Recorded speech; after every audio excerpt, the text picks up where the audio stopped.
Hello out there. Why is my camera so blurry? I am why is my camera so blurry? But this is welcome. This is Reading Room. My name's Mark Reed. My camera is insanely blurry. Give me 1 second, I will fix that. Wow, what an intro. It gets better and better every time. Every single damn time. Welcome. And today we are going through and welcome to Is God the A-hole? It's a question that we keep asking week after week, and week after week we seem to be getting a very similar response that, yeah, it's pretty bad. It's pretty bad. But I hope you're doing fantastic today.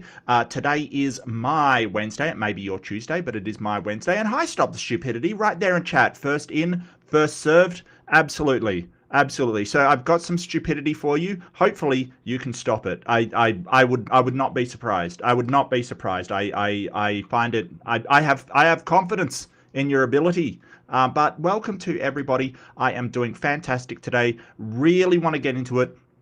Just quickly before I start, I do apologize that I do have a bit of a blocked up nose, so I do apologize if I'm coming through a bit nasally. That's okay. That's all right. We'll get past it. We'll survive.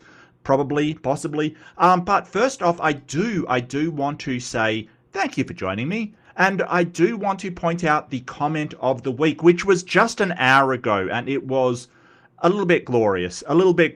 I've got to say, I love it. I love this one. This is amazing. So I will share that with you all because I love pointing out just the amazing minds that come into my chat. The amazing minds. This is David Rathert. I don't know who it is. It doesn't really matter. I don't really care. Who says, I find it very ironic there is even an AID virus. Just one of the great thinkers of our time. Number one, it should be an, if you're referencing something with a vowel. It should be an AIDS virus, and it's AIDS, not aid. It's not a virus too, but never mind. Is it homosexuality wrong? One of the great thinkers of our time, ladies and gentlemen. One of the great thinkers. I responded with, I know you guys are ignorant, but the virus is HIV, not AIDS. Yes, that is autoimmune deficiency syndrome. It's a symptom that the virus has. It's not the actual virus itself. It is the what is HIV? What does that stand for? I forget. It's something virus. Immunodeficiency virus. Yes, human immunodeficiency virus. So the virus is HIV. The symptom along with it, the breakdown of your immune system is not the virus itself. That is the syndrome. That is what the virus causes. And it may surprise you to know. Okay, I've slightly messed it up there. I'll correct that later. That it does not infect cells based on sexuality. A great mind for great people. This is what the internet has brought us to. These great minds who just know their stuff, right? They know their stuff. This was on I believe it was on a Hovind one, I think. Give me 1 sec. I'll double check that. I think it was on a Hovind video, which just, it was on a Hovind video. So yeah, of course it is. What else would it be? What else would it be? These young Earth creationists, boy, are they thinkers. Yep. Oh yeah. Yeah. So watch out for that AIDS virus. It's going around. Definitely going around. And yeah, it might surprise you that straight people contract HIV as well. But what I do notice is that it wasn't people praying that provided treatment for this virus and the accompanying syndrome that affected people. In fact, you could argue, due to the Catholic Church trying to stop people from using condoms in Africa, that praying about it actively helped the virus propagate. Strange, right? But, you know, this is the kind of thinker you get on the internet, who is obviously an expert in their relative fields, maybe? I don't know. But anyway, that's my favorite comment from this week. It only came in an hour ago, so thank you so much for sending it in. It makes me giggle. It makes me laugh. Thank you. He was so triggered by me talking with Hovind and pointing out the obvious idiocy that he's going through, that he felt the need to make himself look like an idiot on the internet by writing something that, you know, really a high schooler wouldn't write. So, you know, take from that what you will. But I find it funny. So thank you so much for sending that in. That's beautiful. That's beautiful.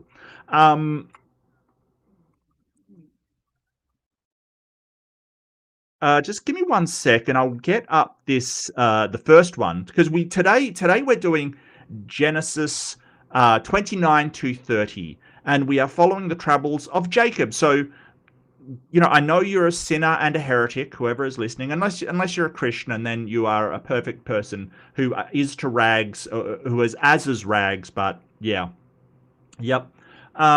So yeah, I know that you're a sinner, so grab your Bible as you've always got, and we shall start on Is God the A-hole? And we will see if we can get this underway. So Genesis 29. Yeah, there it is. Now I will be asking for your opinion. So when I do ask for people's opinion, I do like it when they give why somebody is moral or immoral, or why something, you know, something is what it is. I think with morality, I'm more interested in the why. Like whether anybody can say this is a moral, this is not a moral, that's you know, wrong or right. I really am interested in the why, and I will allow, like, I will be doing a poll to vote. I will be going through the comments. So that's going to be at the end of reading it out. But this is in Reddit style. Is God the a-hole? And we will go through, and we will double and triple check our answers to see if they are indeed correct. But this is Genesis 29. A post from I Am Yahweh, of course. Every single week, this guy writes in. Oh, I do apologize. Just 1 second. And we've got STS, Stop the Stupidity, posting up. Thank you so much, STS. Really appreciate it. Really appreciate it. That is awesome. Gifted 5 readerships. Thank you so much, STS. That is amazing. So, and you know, I have to hang on a second. I need a sip of water for this, because seriously. So if you're new to the channel, I do these readerships in a commentator voice. You may hate it. It is cringe. I'm fully prepared to admit that, and it's a tradition that we've been doing since, well, the start of the channel, really. I think I just got, you know what I think it is? I think when readerships first came through, when it first came through, I got excited, and I did like an announcer voice, and it's just continued from there. Like, just please, just bear with me, because this is, and Stop the Stupidity is such a great person. I have to put in at least 85%. Like, seriously. At least 85 to 90 is what you get, Stop Stupidity. And those go out to the Freak, the Morning Star, Chris P, Baconator. Hang on a second. Hang on. This one's got me. Chris P, Bacon Eater. I don't know what that's supposed to be. I choose to believe it's Bacon Eater. I choose to believe that. And Kalia. Okay, that's enough. Okay, I can only see 4 on my 1, 2, 3, 4. You did give out 5. What was the last one? 1, 2, 3, 4. Am I missing something? Am I missing something? Did it miss one? Is YouTube now taxing the memberships? One, two, three, four. Am I going crazy? Am I going crazy? I only see four there. What the hell? If you don't have like memberships turned on, accepting memberships turned on, turn them on, because there's no reason why you shouldn't be able to accept these freebie memberships from channels. It's sort of in your settings, and then you sort of I'll have to find out how to do it. I always forget. Ember has a really good video on how to turn it on, you know, just a how to. I probably should do that myself, but, you know, here we are. You go to settings, and then to... I think it may be advanced settings. Yeah, it's like settings. No. I can't remember.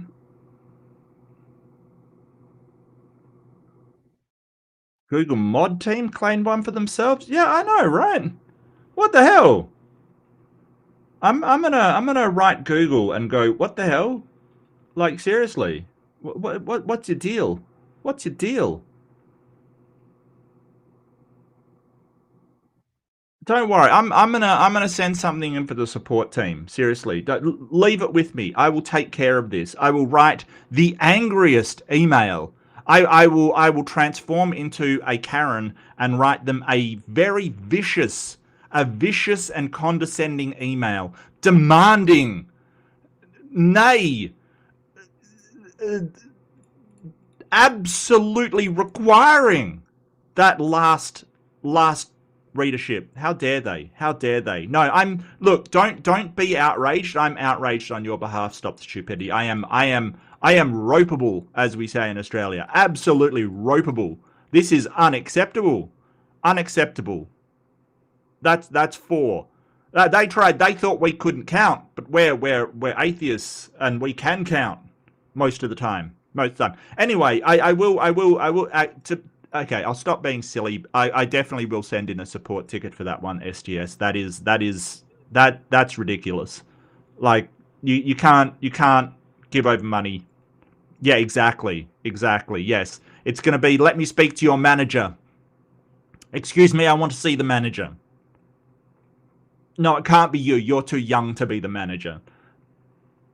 Freaking Karen behavior. Anyway, look, this is what we should do. We should harness all the Karens in the world and harness that power for good rather than evil. I'm just saying, you know, if we could just harness all of the Karen energy in the world and turn it to, you know, things like stopping wars or providing food for people or something, right? Like, turn it to good.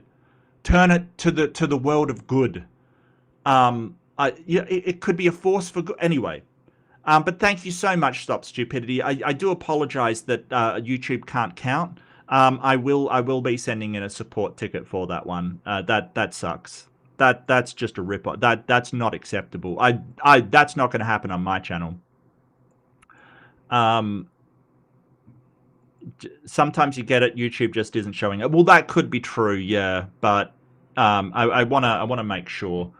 Maybe if I go into my settings, maybe we can figure this out. I mean, by we, I mean me. I don't expect you to do anything.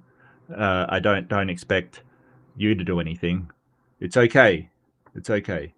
You know, it definitely is my problem to sort out. I am not to blame, but I definitely am responsible. Let's go to, let's see if any turned up that haven't memberships. Who joined?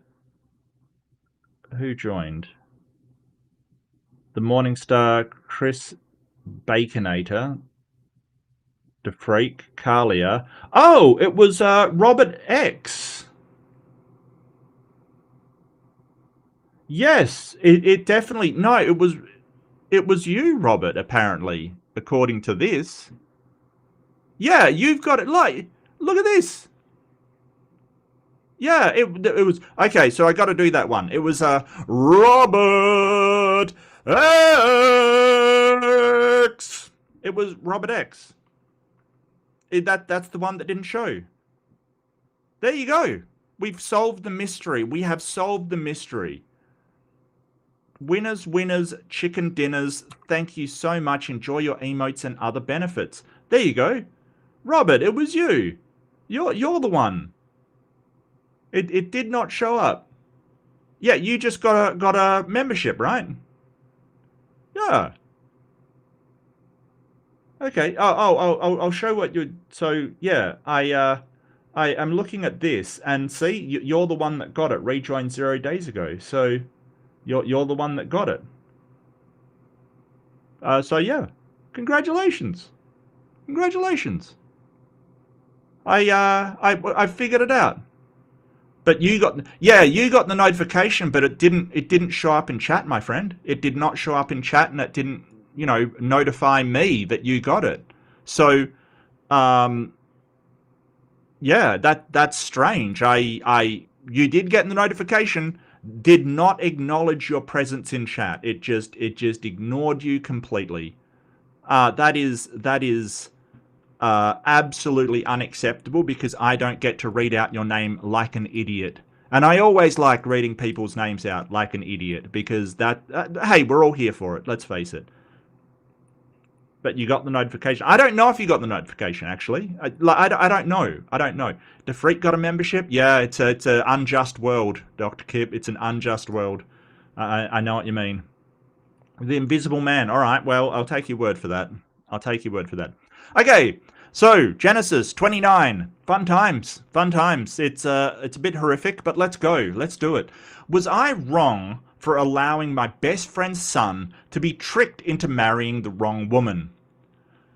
Yeah, if you could step in and stop that crap, maybe. This is a wild story. This is like all of these people in the Old Testament, they're all just playing pranks on one another. I swear, it seems like the entire population of the world, as seen through the lens of the Old Testament, are just a bunch of con artists, quite frankly. So this is, and people who are marrying their family, who are also con artists, basically.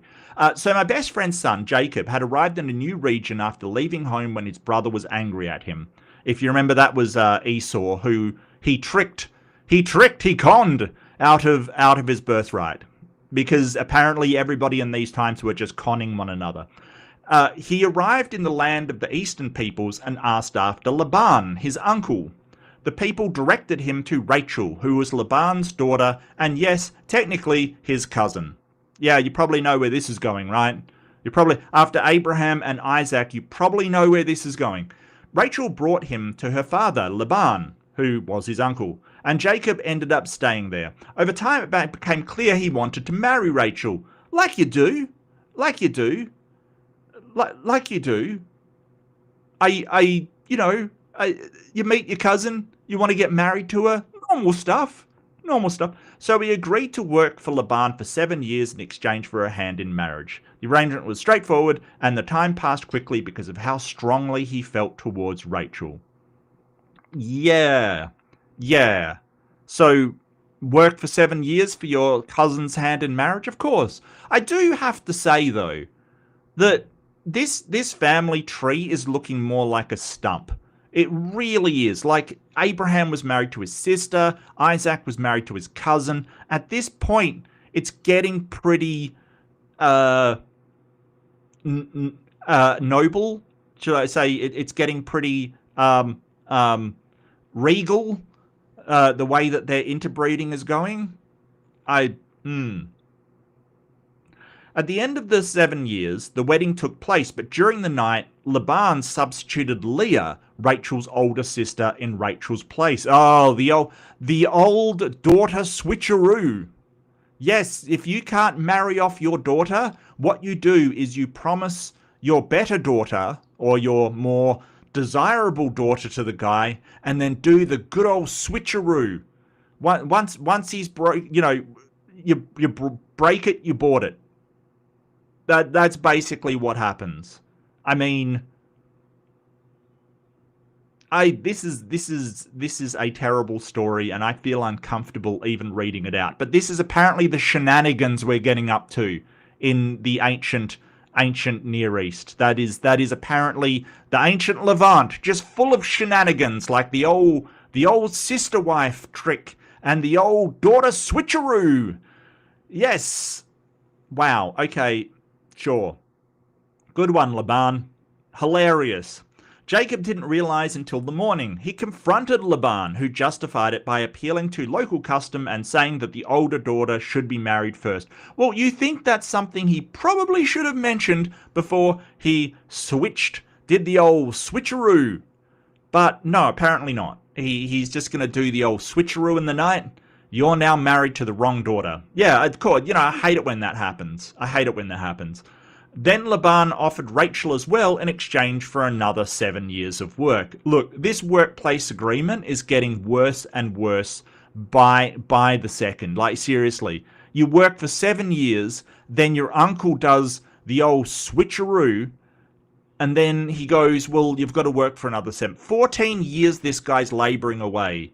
I mean, I'm sorry, but if I work 14 years to get married to a cousin, she better be amazing. Like, she better be the most fantastic person. And, you know, this is a bit ridiculous, like, seriously. But anyway, 14 years to marry his cousin. Great. Jacob ended up married to both Leah and Rachel. Yeah, good old biblical family values. But the situation didn't create stability in the household and ended up causing a great deal of tension. Well, who would have thought it? I mean, you're only married to 2 sisters who are also your cousins. Who would have thought that would create tension? You know, the old sibling rivalry when you're married to the same man. Good old biblical family values. It's a you know, there's nothing wrong with it. Except maybe some inbreeding. That might be something wrong with it. Look, we discussed this last week. Like, you know, one marriage between first cousins, it does raise the risk of genetic problems ever so slightly, but it's probably going to be fine. Multiple instances over the same family, that's when you're getting into trouble. And considering that we started out with a half-sister, which is no, that's bad genetically, and then a cousin, and now another cousin, yeah, this is getting really bad, for genetically speaking, for, you know, this is getting really bad. This can't end well if you keep doing this. If you keep marrying your cousins, you're gonna have problems. Oh, boy. He clearly loved Rachel more. You think? I mean, I couldn't have told that because the father had to switch one for the other. I couldn't tell that he was more affectionate. I could never understand why. Like, my father just switched me in the night for my sister, but I didn't understand why he loved her more. I managed to get married to my guy, Jacob, through a parlor trick and a bit of shenanigans, but I can't understand why he doesn't love me. I mean, come on. Anyway, he did love Rachel more, that is true. And that imbalance affected both women. Leah, in particular, was unloved in comparison. Well, yeah. I saw that Leah was unloved by Jacob, and I stepped in to correct the issue. Oh, did you make him love her more? Did you talk to Jacob and point out all of Leah's amazing features? No, he made Rachel barren. That's what he did. Yep. I enabled Leah to have children while Rachel remained unable to conceive for a long time. Yeah, so he basically, in order to make Jacob somehow like Leah more, he made Rachel infertile. That's a solution, I guess. Leah had multiple sons and named them in ways that reflected her desire to be seen and valued by Jacob. Guess what? It didn't work. He still loved Rachel more. He always loved Rachel more. I mean, he may have had some resentment for the entire situation because he never wanted to marry Leah in the first place and then was forced to marry Leah by his uncle, doing what can only be called a magician's trick with an assistant. I don't... This is a bit ridiculous. Like, this will not... Okay. Yeah, name them in ways that reflect her desire to be seen and valued by Jacob. Her situation improved in terms of household status, but Jacob still did not love her. Oh, so what God did didn't work. Who would have thunk it? Who would have thought, like, giving a woman children is not going to make you love you? If she doesn't love you, she doesn't love you. Having kids isn't going to change that. I feel like this is one of those, like, oh, my husband, he doesn't love me, but if we have kids, suddenly he will. Has that ever worked in the history of humanity? Like, ever? Or a guy like, oh, she doesn't seem affectionate. If we have some kids, then it's more a she can't escape from me. Like, has this ever worked? Rachel, on the other hand, remained distressed by inability to have children, which deepened the rivalry between them. So, in order to fix the situation, he just basically makes it 100 times worse. Critics have come at me saying that I should have acted differently and I should have either prevented Jacob from being deceived or I should have somehow handled the situation in a way that did not leave both sisters dissatisfied. Still, I did have to fulfill the promise I made to Jacob's father that their descendants would be numerous, but I never promised they would be to the same woman or that they wouldn't be horribly inbred. Was I the arsehole here? Edit. Stop making inbreeder jokes in the comments. Just because Jacob married 2 of his cousins doesn't make him evil. Edit. I know this is a pattern in this family. Stop pointing it out. You know what? I've got a funny feeling I know why Rachel was unable to conceive. It very well could be because she has married her cousin twice over.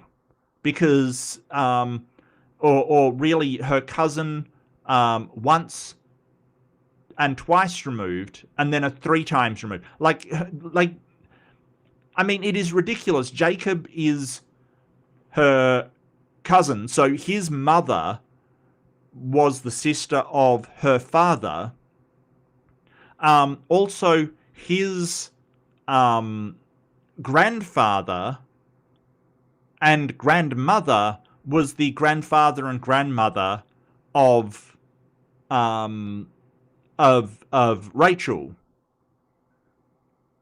And like all of it is horrific. She may not be able to have children because she is horrendously inbred. That could be the reason as well. Just saying. Just saying.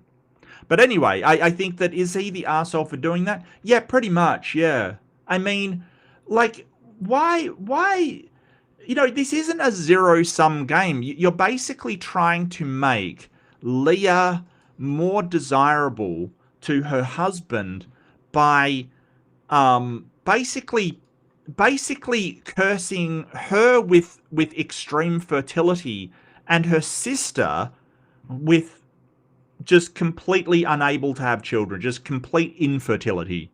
I don't see this as a good solution. Was God right for making Leah fertile and Rachel infertile? And I feel like you're probably better off like having a word with Jacob and going, listen, dude, don't marry your cousin. Like, seriously, my guy, my brother in Christ. Could you not? Like, there's got to be more genetic diversity in the world. I know that your parents don't like Canaanites, but seriously, could you please not marry your cousin? Like, it's not going to turn out well. It's not going to turn out well. So there is the poll. Feel free to vote. Is God the arsehole or not? It's all in your hands. I trust you. I'm not sure I should, but I do. Not sure I should, but I do. We had the comments. There we go.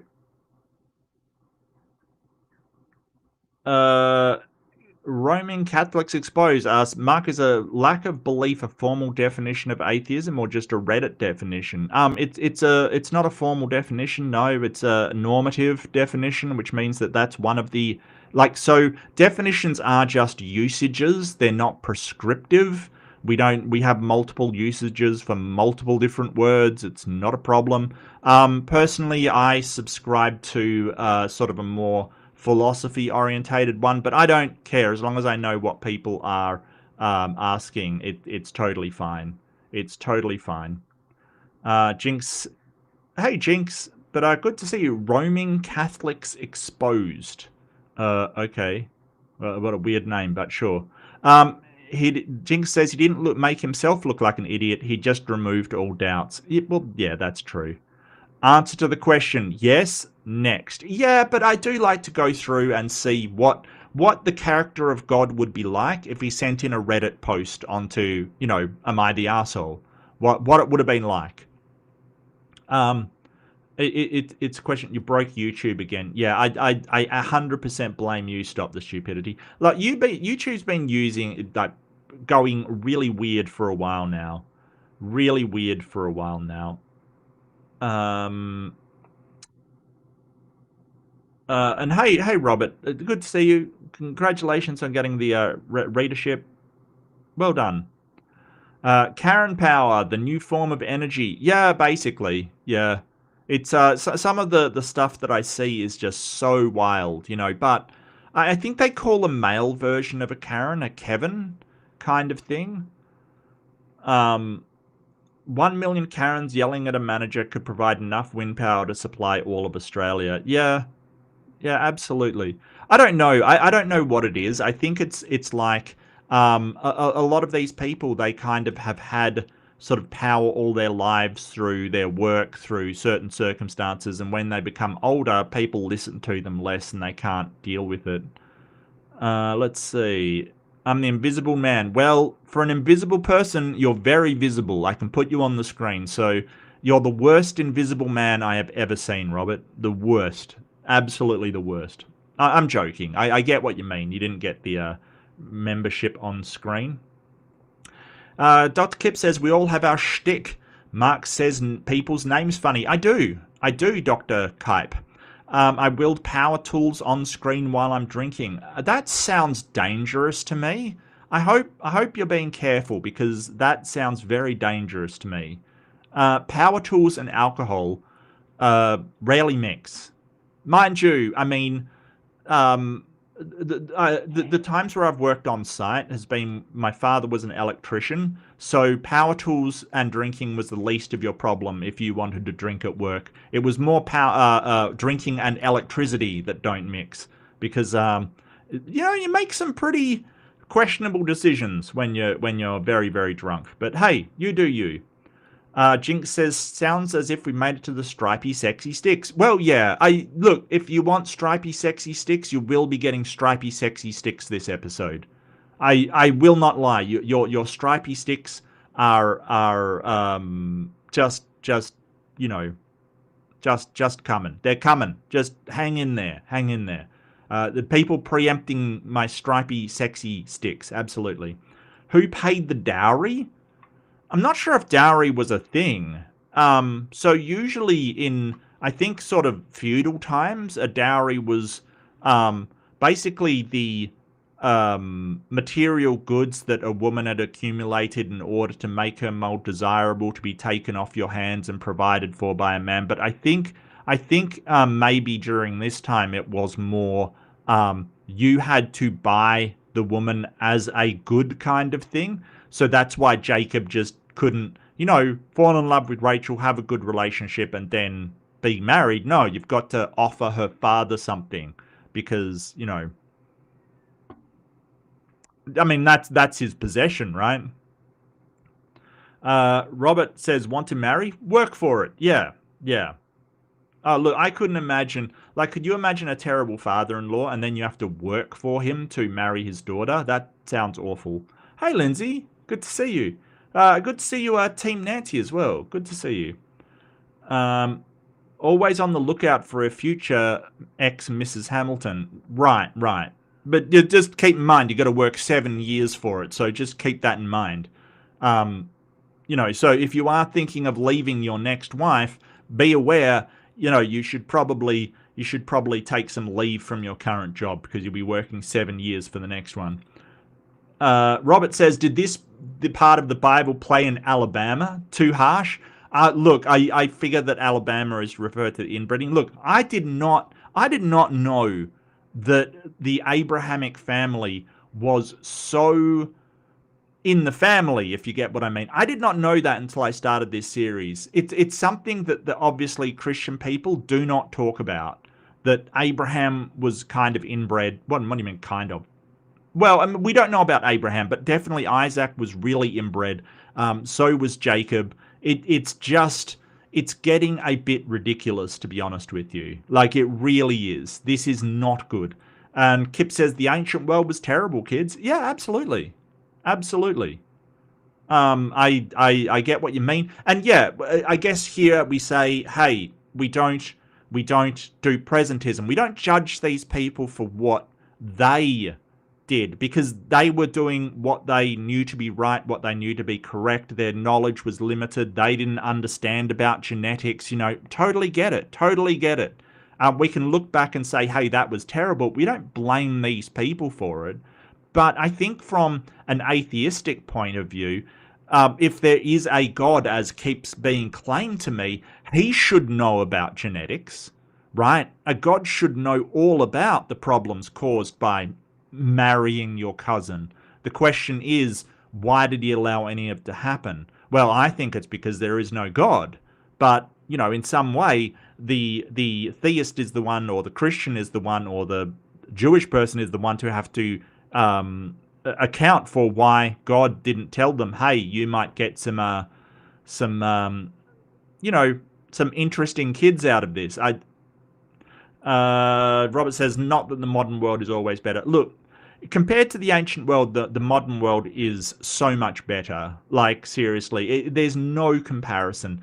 Even if you take the relatively structured societies of the ancient world, they were still, by all accounts, by today's standards, absolutely horrendous. Like the Roman world, very structured. They still went out and slaughtered people. They would still do decimations if their cohorts didn't perform. Really, really horrible stuff. So absolutely, the modern world is way better. I mean, the modern world is probably a bit more absurd. Like, seriously, you can't take today's political climate as the baseline for the modern world. Like, that isn't probably a good idea. You might disagree. Happy for you to disagree, but I think that we're doing way better than how the ancient world used to be. Lindsay says, better luck next season. Flames. The Flames have some great... Oh, okay. So this is sports ball or sports puck or sports something. I'm not good on sports. I'm sorry. I'm not good on sports. Content myself in the Oilers. Is this baseball? Is this football? Is this hockey? I don't know. I'm sorry. I don't know. It's the wrong area and the wrong part of the world for me. You're reading a dissertation? Is it Kent Hovind's dissertation? That's apparently hilarious. That's a good read, apparently. Apparently it's the worst dissertation that has ever been put to paper. But, considering it went into a paper mill, I don't know it. Robert says, God claims to control everything. He is accountable. Well, yeah. I mean, he's the one that caused Isaac and Rebecca to fall in love, apparently. He gave him the signs of who he wanted, and, that was his cousin. So, yeah. Jinx says, I'm with you, Robin. The claim of free will isn't a slimy way out either. Well, yeah, it's hard to picture how um, Rachel has free will when she can't, like, she's been prevented from conceiving, and that is governing a lot of her actions. You know, it's hard to go, well, you've got free will, but I'm going to make you upset by preventing you from having children. Like, you know, that is sort of the tinkering and stuff that you know, it's like going up to somebody and um calling their wife a baboon. Yeah, they've got free will, but you're definitely instigating a reaction about from them, right? And our laws understand this. We have clauses in, well, both the Australian, Canadian, and American laws of fighting words. Words, by their very nature, will provoke an attack from the person, right? And the law understands this, that if you go up and say certain things to people, if they punch you in the face, it's your fault. Like, you really brought that on yourself, right? So fighting words are kind of when you say threaten someone's family, or you say something that's absolutely horrendous. Basically, you instigated that fight by your very words. So we understand this, and I see God as sort of the same. He may not make the decisions of those people, and yes, they can make their own decisions, but, you know, some of his actions are kind of like fighting words. You know, like, he is provoking a reaction from Rachel by not allowing her to conceive and making Leah just have so many children. Like, he knows where it's going to go. Even in the Bible, God sidesteps free will many times, and when people follow free will, he still punishes them. Yes. Yeah, absolutely. Absolutely. My wife is not a baboon. That's my mistress. Okay. Well, I mean, but she is a lovely, lovely baboon. I will say that. I can understand why you're attracted. So, how did my poll go? What'd you think of the poll? Yeah, God's the arsehole. Yeah, yeah. I see. I don't think the girls did anything wrong here. I don't think the sisters did anything wrong here. It's like they just sort of, you know, and I mean, Jacob, obviously he didn't do anything wrong except for, you know, want to marry his cousin. Look, it happens to the best of us. It doesn't happen to the best of us, but it happens, right? Look, I'm not going to be a blushing violet. It happens. Hey, Robin, so good to see you. So good to see you, and it's good to see you, Dr. Kip. Did I miss anybody? I got Lindsay. Yeah, I just want to say hello to everybody, because thank you for joining me, and this is a lot of fun. I'm having fun. But the girls weren't to blame. Jacob wasn't to blame. Laban was being a bit of a dick, obviously. I mean, I want to know. I want to know the logistics of him swapping out the daughter in the middle of the night. I would hope that if someone did a switcheroo on my wife in the middle of the night, that I would wake up.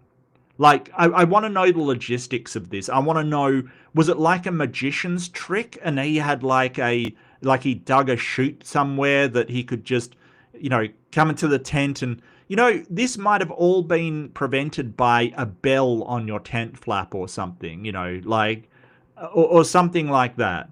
I see this as very preventable. You know, in today's day and age, you could prevent this with a lock on the door. Like, doesn't maybe he waited until Jacob was horrendously drunk, and then like Rachel flipped the latch from the inside. Maybe it was an inside job. Maybe Rachel was in on it. I mean, did Rachel even want to marry her cousin, Jacob? We don't know, because nobody ever asked the woman whether she wants to marry a guy. That isn't that, like, it's they don't even consider asking her. So we don't know. But I want to know this magician's trick of switching one sister out. I want to know the logistics of how that happened. Did she just go, "Oh, Jacob, I need to relieve myself before we consummate our marriage," like gone out of the tent, and Leah just comes in? What if could this have all been prevented by just turning a light on? What if Jacob liked doing the deed with the lights on, this entire thing would have just fallen over, right? Is that what would have happened? Like Laban's scheme comes to an end because Jacob lights a fire pot. Is that? I really want to know the logistics of how this got accomplished. How this got accomplished. I mean, Jacob almost certainly graped Leah. A grape facilitated by her father. Did I mention that? Okay. Yeah, and then it was written down as, oh, the father did the switcheroo. It wasn't Jacob's fault. You know, he just had a woman in front of her. He had to consummate it. Maybe. I don't know. I would certainly take Dr. Kip's word, but all of this sounds weird. You know, I find that it's yeah, it is absolutely ridiculous. It absolutely ridiculous.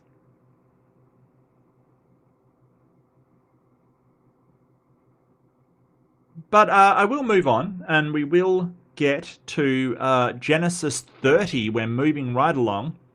Again, I am Yahweh, writing into Am I the arsehole? Am I the arsehole for letting a family spiral into competition over children, using servants as surrogates and only stepping in selectively? But by the way, servants in this context, I mean, servants in these days, they were more like bonds people. They were more like, well, slaves than servants. They kind of may have been peoples from the area who got into debt and couldn't, you know, had to work their way through it or work their way out of it. Or it could have been actual slaves like, for instance, Hagar, who was taken from Egypt. She was an Egyptian slave. So when it says servants, you can read slaves, basically. It wouldn't be a servant like we understand it today. It would be a person that is owned by the household who works for food and lodging, you know, some place to sleep, and would not get paid. Like, really, that's what we're talking about when we're talking about servants. So, to make a long story short, I had allowed my best friend's son, Jacob, to marry two sisters, Leah and Rachel, who are kind of his cousins. Don't ask. I'm going to ask. Like, why did you allow, like, why didn't you step in and go, hey, don't marry your cousins, dude? And especially two of them. That's not going to end well. That's not going to end well. Look, a real friend would tell a friend not to marry his cousin, okay? A real friend would do that. I'm just saying. It had been a pretty brutal courtship with all the trickery by the sister's father. Again, don't ask. The old sister switcheroo. We just got all the tricks in the ancient Levant here. It's just fantastic.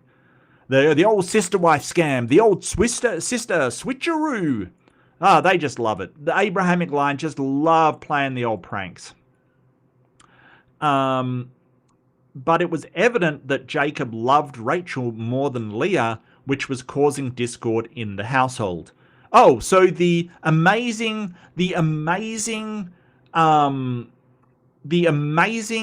strategy to make one sister incredibly fertile and one sister infertile didn't work then.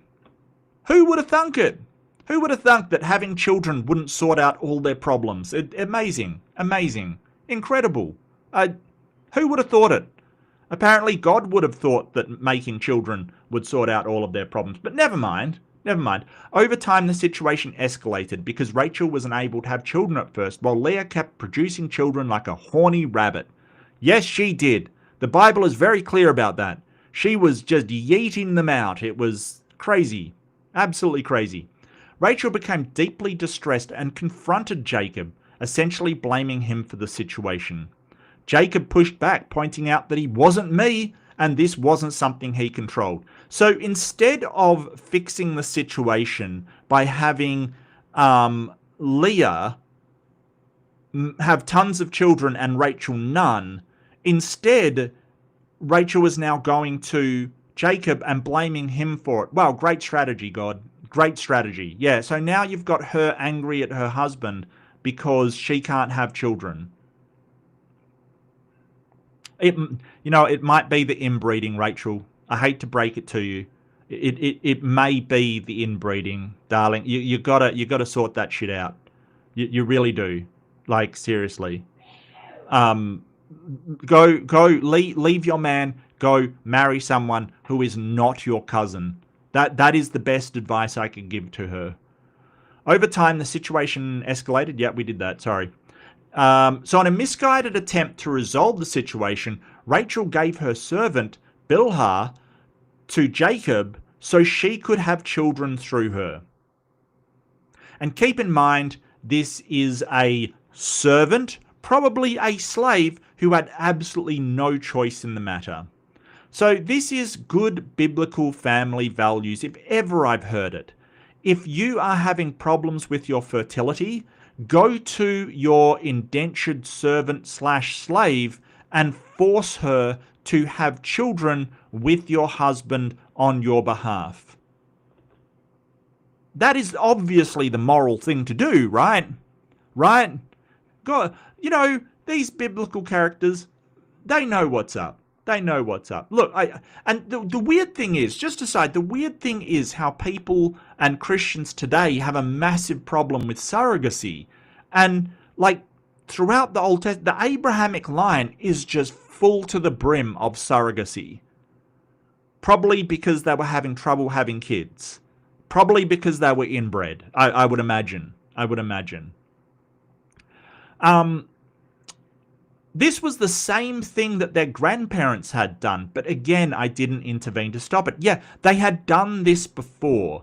They have done this before. This was done by Abraham and Sarai, if you remember back like some episodes ago. Sarai couldn't have children. She was being infertile. She gave her servant Hagar to Abraham and said, make a child on Abraham. And that is where the origin of Ishmael comes from, who, fast forward to today, Muslim people claim that Muhammad descended from Ishmael, that they're part of the Abrahamic line. So, there is this idea, if you are infertile, you get some other woman to bear your child. That is biblical. Crazy, right? And then Christians today, some of them, I'm not saying all of them, but some of them go, well, no, you can't use surrogates, it's ungodly. Obviously, things have changed since the ancient Levant. I would hope so, because everyone's marrying their damn cousins. Wow.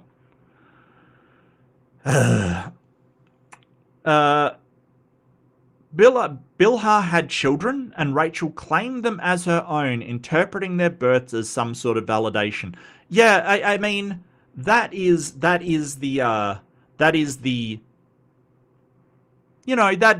way that surrogacy happens. But I don't know, and I really doubt that Bilhah had a choice in the situation. She was a servant, and servants in those days could not just go, nay, my lord, I don't feel like doing that. We've got an extensive overview of what, servants were doing in that time, or really slaves were doing in that time. And, having their own bodily autonomy was not one of the things that they had at all. Yeah, in any way. Leah, seeing that she had stopped conceiving for a time, responded by doing the same damn thing. She gave her servant Zilpah to Jacob, and more children were born through her. Well, looks like everything's coming up Jacob, right? Not only does he get to marry his cousins, who are sisters, he also gets to impregnate their servants because they're so inbred they can't give him children. Biblical family values. Isn't this just the ideal way that families should work? It's a happy family with the wives who are cousins, who are your cousin, who are also sisters, and their slaves that also are bearing new children. Just a happy time for everybody. Just a happy time. It's just so happy.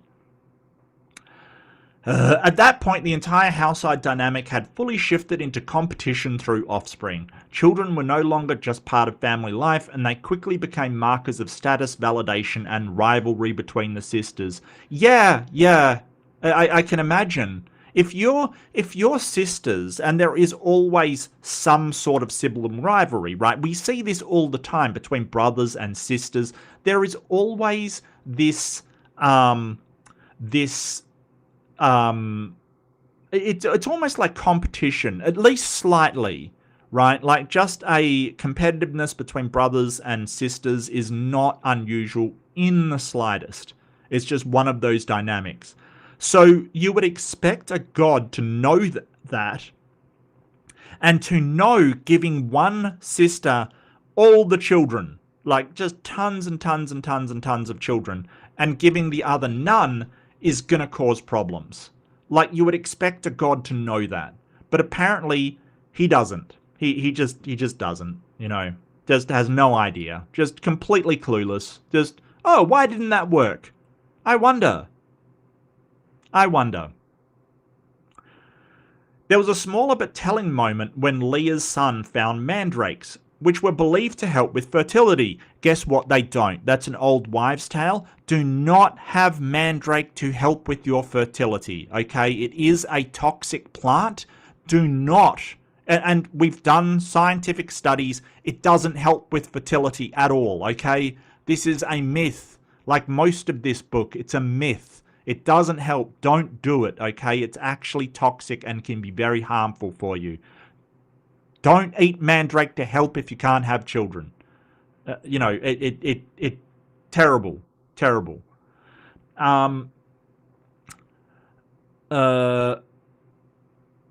Rachel asked for them, and Leah responded by pointing out that Rachel already had Jacob's greater affection. So here we see the sibling rivalry. She says, oh, well, I can't be fertile. Can I have the mandrakes? And Leah says, no, you already, he likes you more. You know, all I've got is the fertility. Dude, seriously, is this the best way to figure out these family issues? Is to, like, just cause them to fight? They negotiated for the mandrake, with Rachel trading a night with Jacob in exchange for the mandrakes. So basically what Rachel in the Bible says is, yes, you can spend a night with Jacob if you give me the mandrakes. So it's just a transaction at this point. And I might point out, this is the women basically exchanging sexual favors with their husband in order to trade some root that doesn't in fact help with their fertility, in fact is actually toxic. Wow.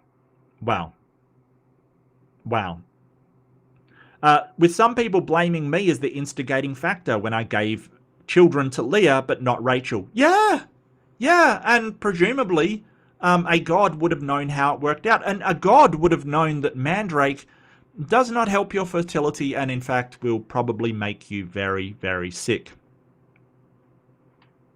But doesn't warn them, doesn't say anything, doesn't try to stop them, just, yeah, carry on, people, carry on.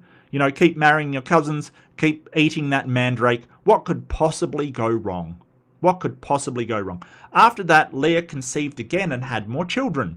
Eventually, I remembered Rachel.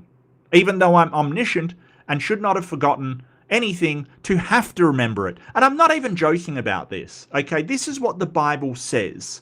So before you get angry and yell at me and say, that can't possibly be what the Bible says, that God remembered Rachel, that's exactly what it says, that he remembered Rachel. And I just want to share this. So Leah conceived and bore Jacob a sixth son, and that was Zebulun. This time my husband will treat me with honor because I had borne him six sons. So this is almost like a fable, right?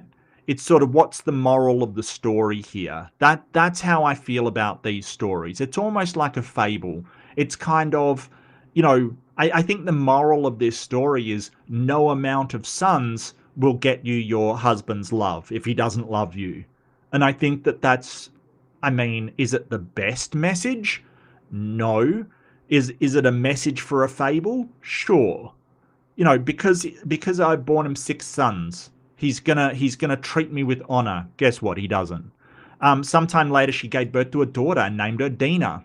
Then God remembered Rachel. He listened to her and enabled her to conceive. God remembered Rachel. So he had basically made her infertile and then just forgotten about it. Just basically comes back and goes, oh, yeah, I forgot I made Rachel infertile. I better fix that. I totally forgot.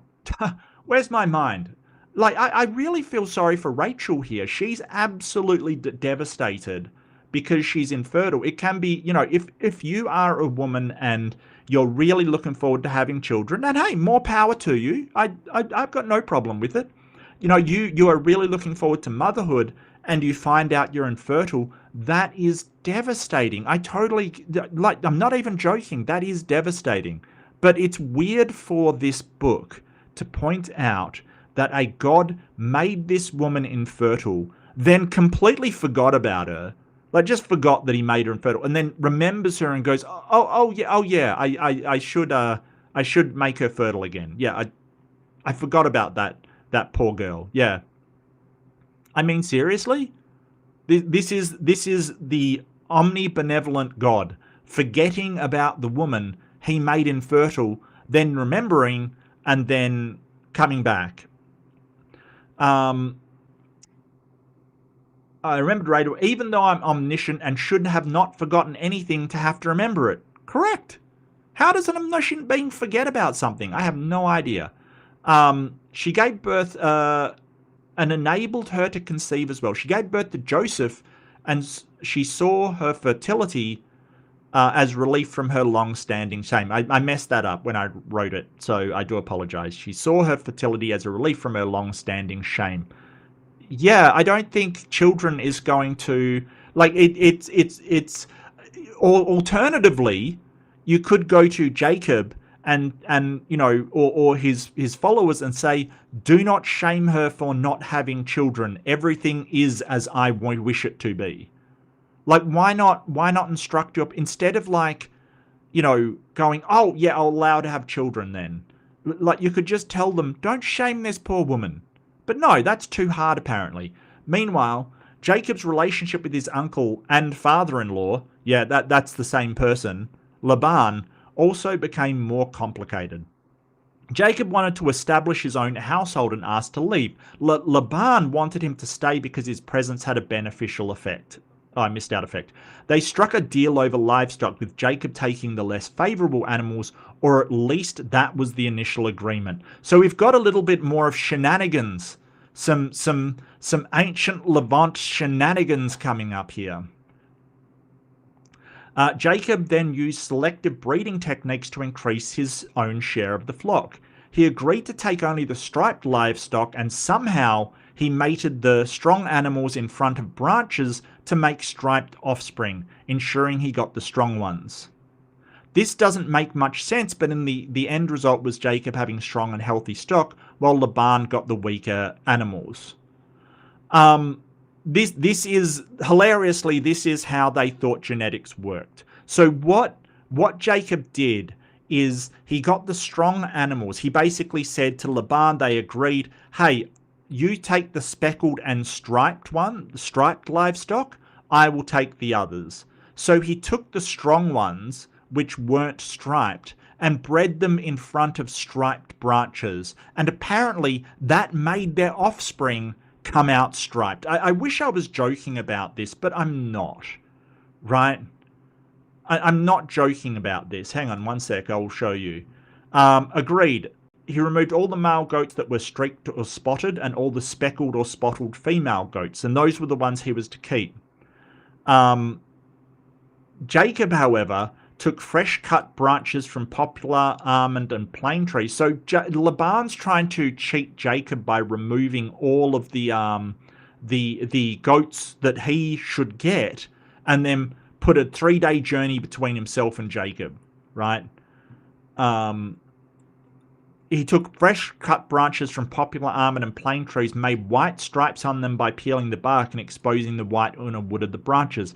Then he placed the peeled branches in all the watering troughs so they'd be directly in front of the flocks when they came to drink, right?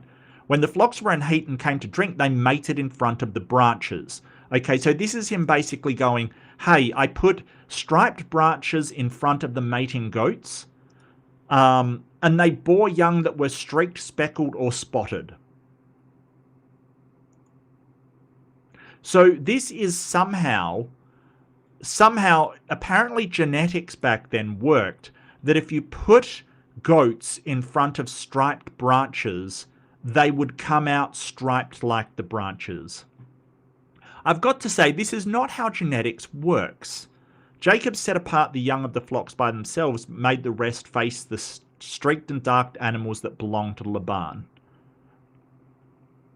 Thus he made separate flocks for himself and did not put them with Laban's animals. Whenever the stronger females were in heat, Jacob would place the branches in the troughs in front of the animals so it would mate near the branches. So this is artificial selection in reverse, kind of, right? Like he's finding the strong ones and breeding them in front of sticks to make striped offspring. So the weak animals went to Laban and the strong to Jacob. It's like, wow, okay, that is not how genetics works in the slightest. I mean, he could have just, like, what he was worried about was that he would breed the animals and the striped ones will be weak. So after I put this story in a book, people have ruthlessly criticized me. They are saying I allowed yet another instance of inbreeding, inflicted dysfunction on an entire household by way of selective fertility, and then allowed Jacob to use artificial selection and some sort of animal husbandry sorcery to cheat his father-in-law. I did control the fertility of the women, but I did not control their reactions and let them have free will. Does that make me an arsehole? Edit. No, striped branches will not make livestock breed striped offspring. This was a one-time deal. Edit. I do know how genetics works. I'm omniscient. Stop bringing up the inbreeding. I think we've got to touch on the inbreeding at least one more time. And yes, this is not how genetics works. That will not work in reality. This is a story probably told by the descendants on how they cheated their, ancestor, Uncle Laban, who cheated Jacob by switching the sisters, and he had to marry both of them. Oh, poor Jacob. And then, but he got back at him by doing some stripy, sexy stick sorcery and then taking his goats. It really is, it really reeks of mythology and family mythology at that, because don't forget, all of these peoples, they had descendants and their tribes kind of fought with one another. So they kind of made these stories to say why they hated it. Well, Laban's people, they did this to us and then we did this. We're so cunning, we got back at him. It really is just family mythology, writ large. But I will do the poll. So give me 1 sec and I will organize that. Because everyone likes a poll, especially a stripy poll. All right, everyone loves a stripy poll. Was God right for using selective fertility and arbomancy? I do like that word. To correct a dysfunctional,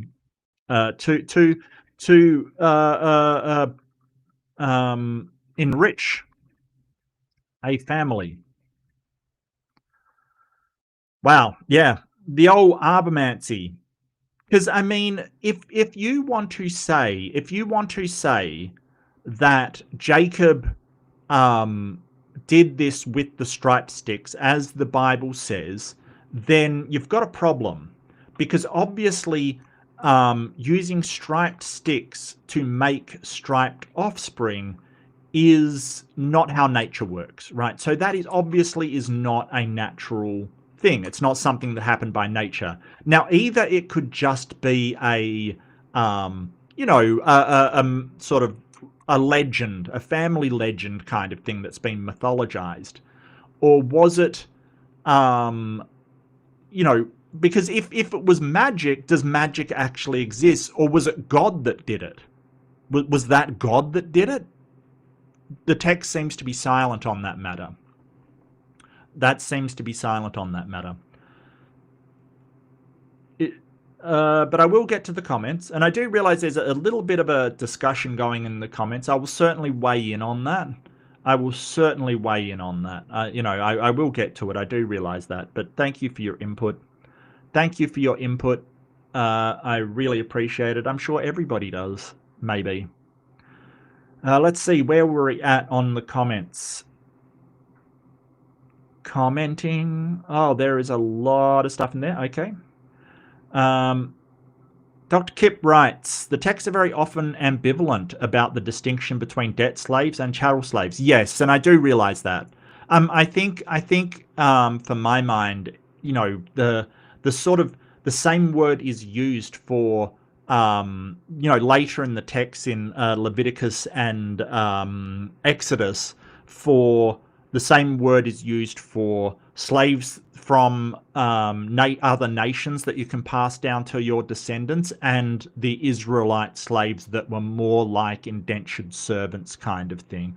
But when I use the word slave, I'm just talking about how it's used in today's vernacular, which is any form of slavery that has been acknowledged by the international courts of law. So if you are a debt slave, you're still a slave. If you're a chattel slave, you're still a slave. And don't get me wrong, I certainly do understand the distinction that debt slaves are not property you can, sell to somebody else or pass down to your descendants. But, obviously the Bible does have, in Exodus, definitely it does have, chattel slavery. You can pass these, slaves that you buy down to your descendants. That is a chattel slavery, because other forms of slavery, you wouldn't be able to do that. You wouldn't be able to do that. But yeah, I totally get what you mean. I've talked to Dr. Josh about this as well, Dr. Kip, and that was really illuminating on sort of the sort of, in comparison to the rest of the world at the time, how good and bad it was in sort of ancient Israel.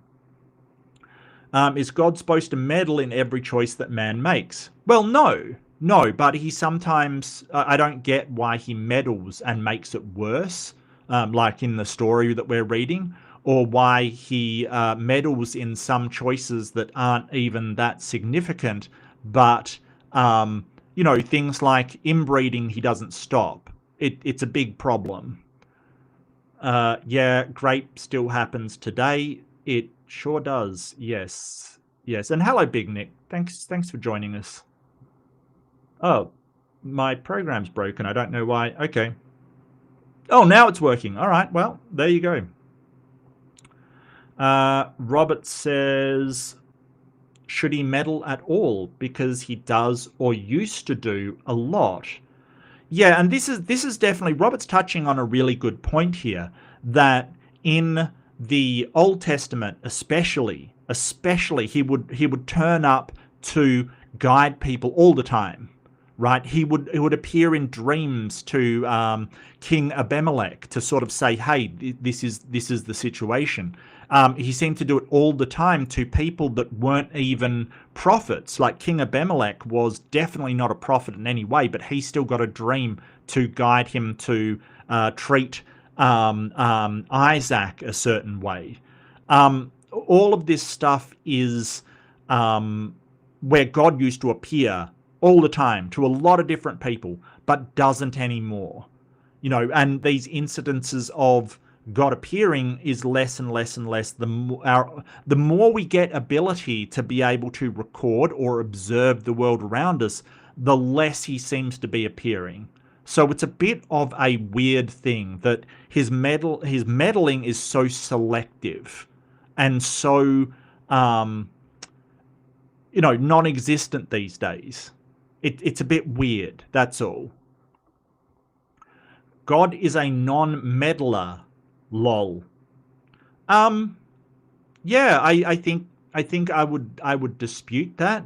I think that if in the Bible you are drowning the entire world, I think I would class that as meddling. I think if you're making women fertile or infertile, I would definitely class that as meddling.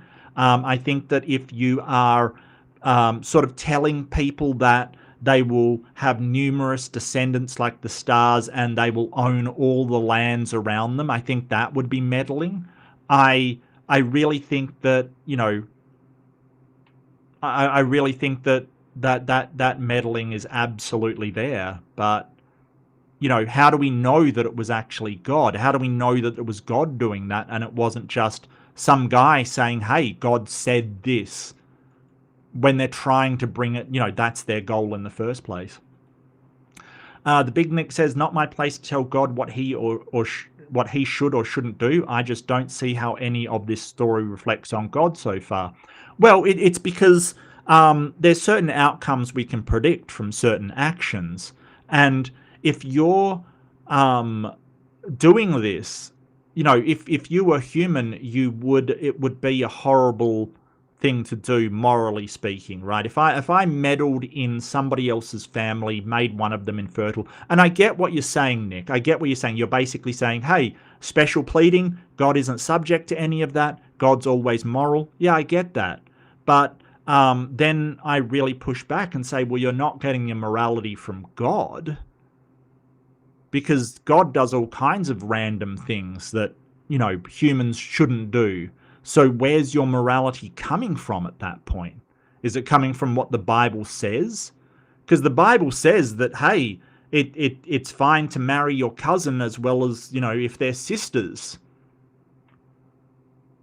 It's fine to keep slaves. I don't think either sort of getting your morality from God's nature and actions or getting it from what the Bible says you ought to do, I don't think either of those two solutions to what is moral is actually, will end up as being good things, Nick. And that's really the problem. Oh, thus making your servant wife number 4. Yeah, so we know he had at least 4. So we've got Leah, Rachel, then Bilbo. No, it was Bilhah, and then Zilpah. And yeah. So 4 wives, good biblical family values. Would you like to reason with me or not? Well, Nick, sorry to break it to you. The show's not about you, my friend. It's not about you. I'm doing my show on Is God the Arsehole? So I'm more than happy to debate and stuff. It's just, hey, my email's in my channel description. Feel free to shoot me an email if you do want to have a debate. I'm always on the lookout for debates. These days, I seem to be having trouble getting them. But if you want to debate something, hey, I'm up for it, man. Not a problem. No one wants to reason with a slavery apologist, bigot, loser. Okay, well, I mean, that's a little harsh. I don't know Nick's position on it, to be honest with you. I haven't had a biblical slavery debate for ages. But, I'm happy to. It's just, I don't know how you're going to argue that, that's all. That makes you the bigot. No, it doesn't. Look, when you're calling out something like, ancient principles of ownership of people in the ancient world, you can't just, he who smelt it dealt it to slavery, right? Slavery under a modern definition, I mean, don't get me wrong.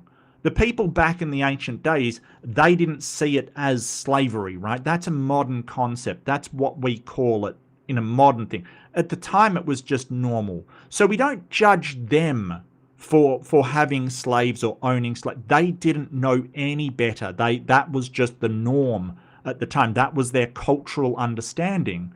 What we do have a problem with is people in the modern day doing apologetics for that kind of behavior, saying, oh, well, it wasn't really slavery when it was, right? It may not have been the worst form of slavery, but it definitely was slavery as we understand it today. There's no question about it. We don't blame them for that, but if you're starting to say, no, you can own people, it's not no, stop that. It doesn't, if you point out, hey, that's in fact slavery, it doesn't make the person who points that out a bigot. It's sad you don't know what that word means. What, slavery or bigot? Or a bigot is somebody with some sort of prejudice due to a characteristic that somebody else was born with. Like, so somebody who is a bigot may find exception at redheaded people. They have bigotry because of some preconceived notion or some learnt notion that they're inferior. So when we're sort of talking about bigotry, we're sort of talking about automatically considering a certain people, say, worthy of slavery, right? So if you think that in the ancient times, just say they had Egyptians, that they were fine to be made slaves because they weren't of the Israelite nation, then you're a bigot. Like that was what bigotry was. Keeps using it? Yeah, I don't know whether it's slave or bigot that you're talking about. Robert says, according to the Bible, he used to do this all the time, and as soon as communication between people got better, he stopped. Must be a coincidence. Yeah, Robert, I hear you, mate. I do agree. It seems like the amount of angel sightings has rapidly decreased as soon as we got cameras. And as soon as we got cameras in our phones, they've now almost vanished. Like everything supernatural. As soon as we got camera phones where we have a recording device capable of recording on us basically at all times, suddenly these instances vanish. Because when people say, hey, an angel visited me, the first question is, well, did you take a picture on your phone? So suddenly these claims, they're getting less and less and less and less. And then now they're relegated to, well, I almost died on the operating table, saw an angel, instances where you wouldn't have your phone. So I think it's very telling. Kip says, what's sad is that you're a dehumanizing piece of shit. Well, I don't know that, Kip. I appreciate your opinion. It may be that Nick here has sort of swallowed the apologetics, though, that it wasn't actually slavery in the Bible kind of thing, where I don't know any serious scholar that sort of thinks that the system that they were using wasn't an ancient form of slavery. I don't, usually the apologetics from scholars is, hey, it was slavery, but it was to sort of guide people into the right way. God couldn't just change slavery outright. He had to sort of, when you're going into the ocean and you have to sort of go in bit by bit because it's, a bit cold and you want to just get used to it. Or you're getting into a bath and it's too hot. So you're just like putting a toe in, getting used to it, putting a foot in, it was like that. That's usually the apologetics around Leviticus and Exodus that I hear from sort of the scholarly group. I mean, you may disagree. I'm not sure who you've talked to. Of course, you've probably talked to way more people than I have, but that's usually what I hear. It's only sort of really sort of the philosophical apologists, the ones in the school of philosophy that will go, oh no, it's not slavery at all because of this, this, and this. They're really not, there's not a lot of scholars that I've heard of that will go, no, it's not slavery. At least I don't consistently use words that I don't know the meaning of. I think, like you, it's great being literate. Well, I must admit, Dr. Kip Davis has written no books, and one of the none books he has written I actually own. So I can confirm Dr. Kip uses words and knows a lot of them, or else the book I'm reading of his would make no sense. Look, it's a joke that Dr. Kip hasn't written any books, because someone accused him of that when obviously he has. I think he's written about 3. So, yeah. Dr. Kip says, really, you are seriously suggesting that a misuse of words, not that I have, is better than dehumanizing people and excusing slavery. That is some craven, evil bullshit, bigot. Yeah, so the problem is, Nick, and, Kip is using strong language, but I understand why. It's because the rules outlined for treating servants in the Bible are pretty horrific, right? Like, some of it is actually pretty bad and pretty horrible towards people. So to sort of go back and say, well, that's not slavery. And I'll give you an example, actually, so you know where I'm coming from. I think it's Exodus 21 from memory, or is it Exodus 25?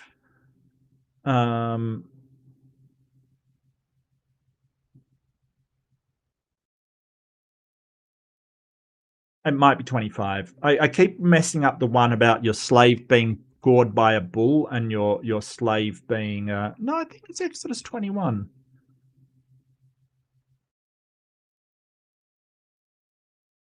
Let's see.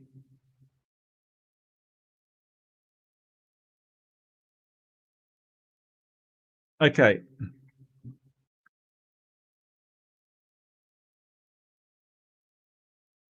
Okay. I'll just get rid of this. Oh, I am on the wrong thing. Yeah. So this is from Exodus 21. Exodus 21:20. Anyone that beats their male or female slave with a rod, and just for to know what a rod is, because a rod is a very specific tool in sort of the culture of these people. So you had the rod and crook, basically, or rod and staff, right? Like, those were the 2 main tools for herders. And I'll just sort of pull up what we're talking about here, because the rod and staff is very important to them culturally. So and I'll just sort of show you this. This is the rod and staff, very important in herder culture. The staff is for grabbing your flock, like grabbing something that you're herding and pulling it towards you. The rod is for hitting the sheep to get them moving. It's like a very short club kind of thing, right? And you hit the sheep on the backside to get them moving, or the goats, or whatever you're herding, to get them moving in a direction, while the staff is to pull them in. So these were the tools of the herders at the time. So what we're talking about is beating your slave with a rod. So that rod, that short club, basically. So it's not like some kind of thin stick, or something sort of symbolic or something. We're talking about getting a club and beating your slave with it, right? Something that's supposed to be used on herd animals like bulls or sheep or something. Like, really brutal stuff. Okay? Really brutal stuff. But anyone who beats their male or female slave with a rod must be punished if the slave dies as a direct result. Right? A direct result. But they are not to be punished if the slave recovers after a day or 2, since the slave is their property. Right, so what it's basically saying, you're allowed to beat your slave, right? But if you do too much damage and kill them on the spot, then you're to be punished. You aren't to beat people to death, right? But if you beat them black and blue and they recover after a day or two, so if they're completely um, the crap kicked out of them, they rest in bed for a day or two, and then they're okay, you're fine. You're not to be punished. And the law states it clearly. You're not to be punished if you only beat them. There is another clause. An owner who hits a male or female slave in the eye and destroys it must let the slave go free to compensate for the eye. And an owner that knocks out the tooth of a male or female slave must let the slave go free to compensate for the tooth. Right? So it's basically saying, hey, if you beat them too badly and they lose a tooth or lose an eye, you lose your property. But apart from that, or if you kill them, you're to be punished, right? You will be punished. But apart from that, you can beat them all you want. That's the only two conditions that you're not allowed to beat your slave too badly, right? Those are the only two conditions.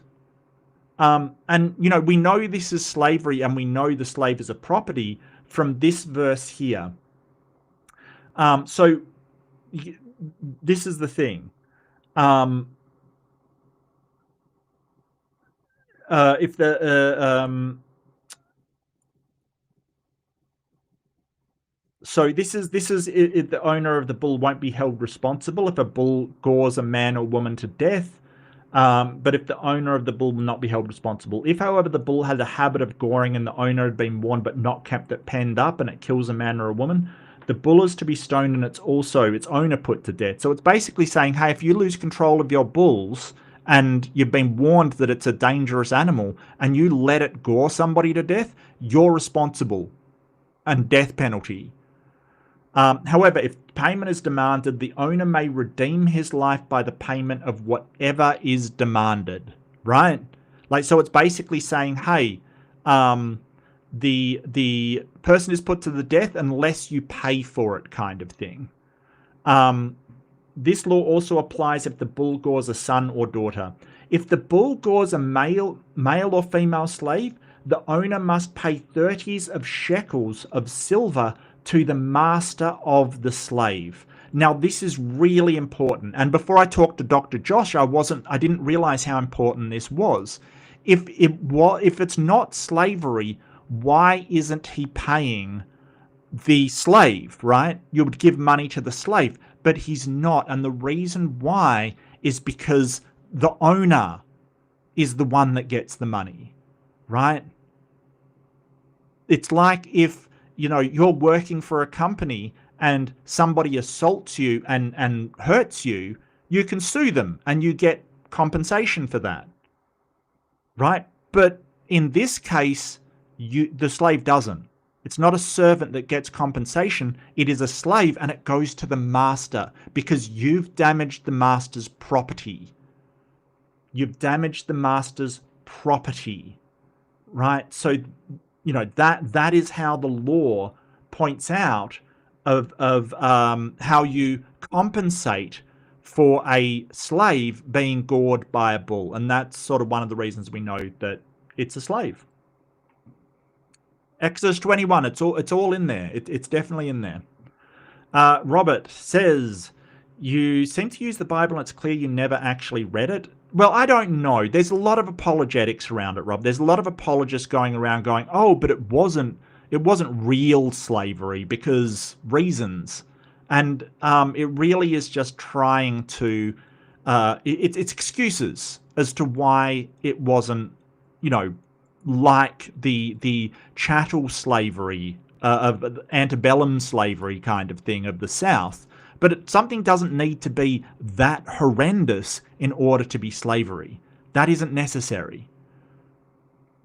Lindsay says, if you believe in a sky wizard, you didn't learn enough. Yeah, I mean, I don't know what to say to that, Lindsay. It does seem like, you know, I would put it up there with any of these mythological beings. Like, there's nothing in here that isn't something that happens in ancient Greece or something like that. It's about the same thing. So yeah, if Zeus is a sky wizard, if Thor is a sky wizard, then Yahweh's a sky wizard. Fair enough. You keep calling the bigot and bigoted due to reason you refused, making you the bigot. No, I think that he's offended by you doing slavery apologetics, Nick. It's not a good look, mate. Because if you're like trying to do apologetics for slavery, there's a lot of people in real horrible situations that are enslaved in their circumstances, especially wage slaves kind of thing, and they're in better circumstances than these people were in ancient Levant and Israel and Canaan. So it's a problem. It's a problem that when you start to do apologetics for slavery, you are enabling people to enslave one another. That's the problem. Sky wizards sound cool. Oh, sky wizards are awesome. They're just not real, Nick. That's the thing. Like, I don't think they're real. I'm a professional biblical scholar, you fucking idiot. I write and publish academic books and articles which are frequently cited. Yes, I have cited Dr. Kip before. The Big Nick says, I primarily focus on the Gospels and Epistles. Okay. Well, I don't know why you're arguing with a biblical scholar then, but sure. So why don't you know what words used before you use it? He does. So not wanting to argue makes someone a bigot now, and you claim we don't know the meaning of words. Yeah, no. Not wanting to argue doesn't make you a bigot. Doing slavery apologetics, I think that, you are in absolute danger of being a bigot. Like, if you're sort of saying, hey, that was just their place and that was how they did things and that's fine, you are in danger of going, hey, they deserved it, which would be bigotry, right? If you want to claim that the people who were enslaved in Israel deserved it because somehow the ancient Canaan and the areas around it, the ancient areas around there, if you want to claim that they deserved it because they were not the people in charge, they were just Canaanites and Egyptians and things, yeah, that's bigotry, absolutely. But I don't know what your position is. But you're dangerously close to it, Nick. I will say you're definitely, like, if you haven't stepped over the line, you're definitely dancing on it. Look up what the word means and recall that I invited Dr. Kip to reason with me and he refused. Yeah, look, Nick, it's usually when people say reason with me, it's more like accept my unreasonable belief. Unfortunately, that's what I get a lot. Like, why won't you reason with me when someone is arguing in bad faith? Like, I don't want to talk to people who are arguing in bad faith. I really don't. It's not a good look. It's a waste of time. Yeah. Cherry picking is reading now. I don't like rotten cherries. Do you? I think this has gotten way off base. I don't understand. Like, cherry picking is picking things out of a text to support you and ignoring everything else, in a way to distort, what it is that the text says. Rotten, aka everything that doesn't support what I want, right?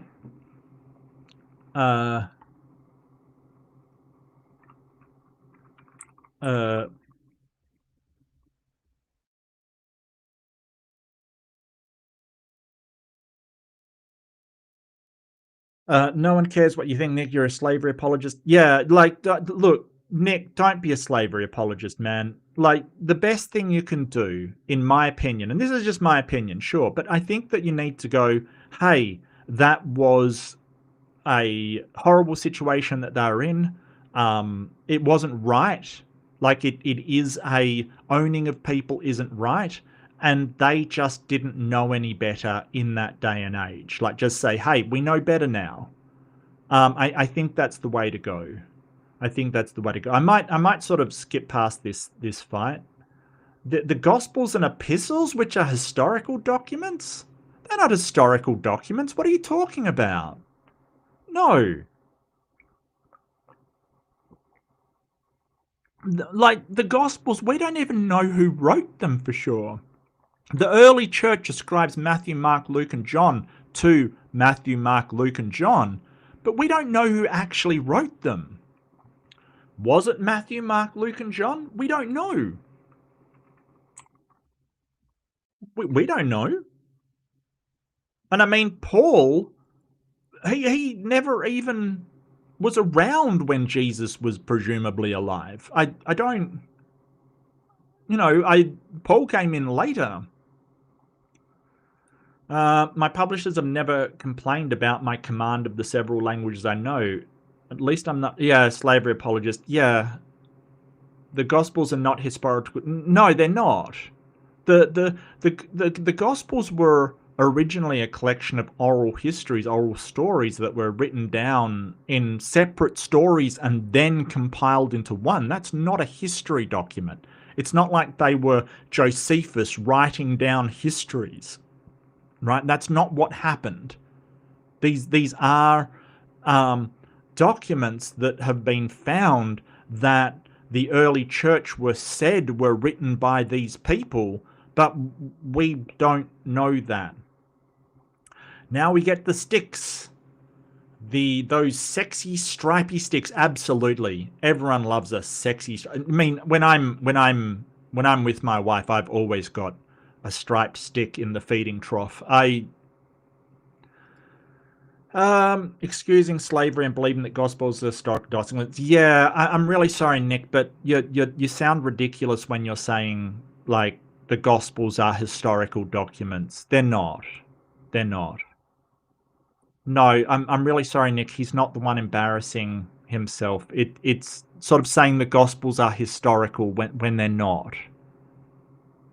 They're just not. Like, that's not to say there isn't some history in these documents, right? Like, in that case, all documents are historical documents. It would be like saying the Iliad is a historical document, right? It's not.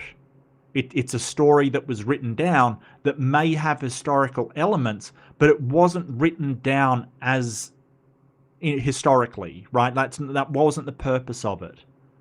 Like, I'm really sorry, but it wasn't. Like, for instance, the Iliad's the Battle of Troy, right? And Troy existed, and there may have been Greeks rocking up to Troy and, some historical fact to it. That doesn't make it a book of history. Sorry, it just doesn't.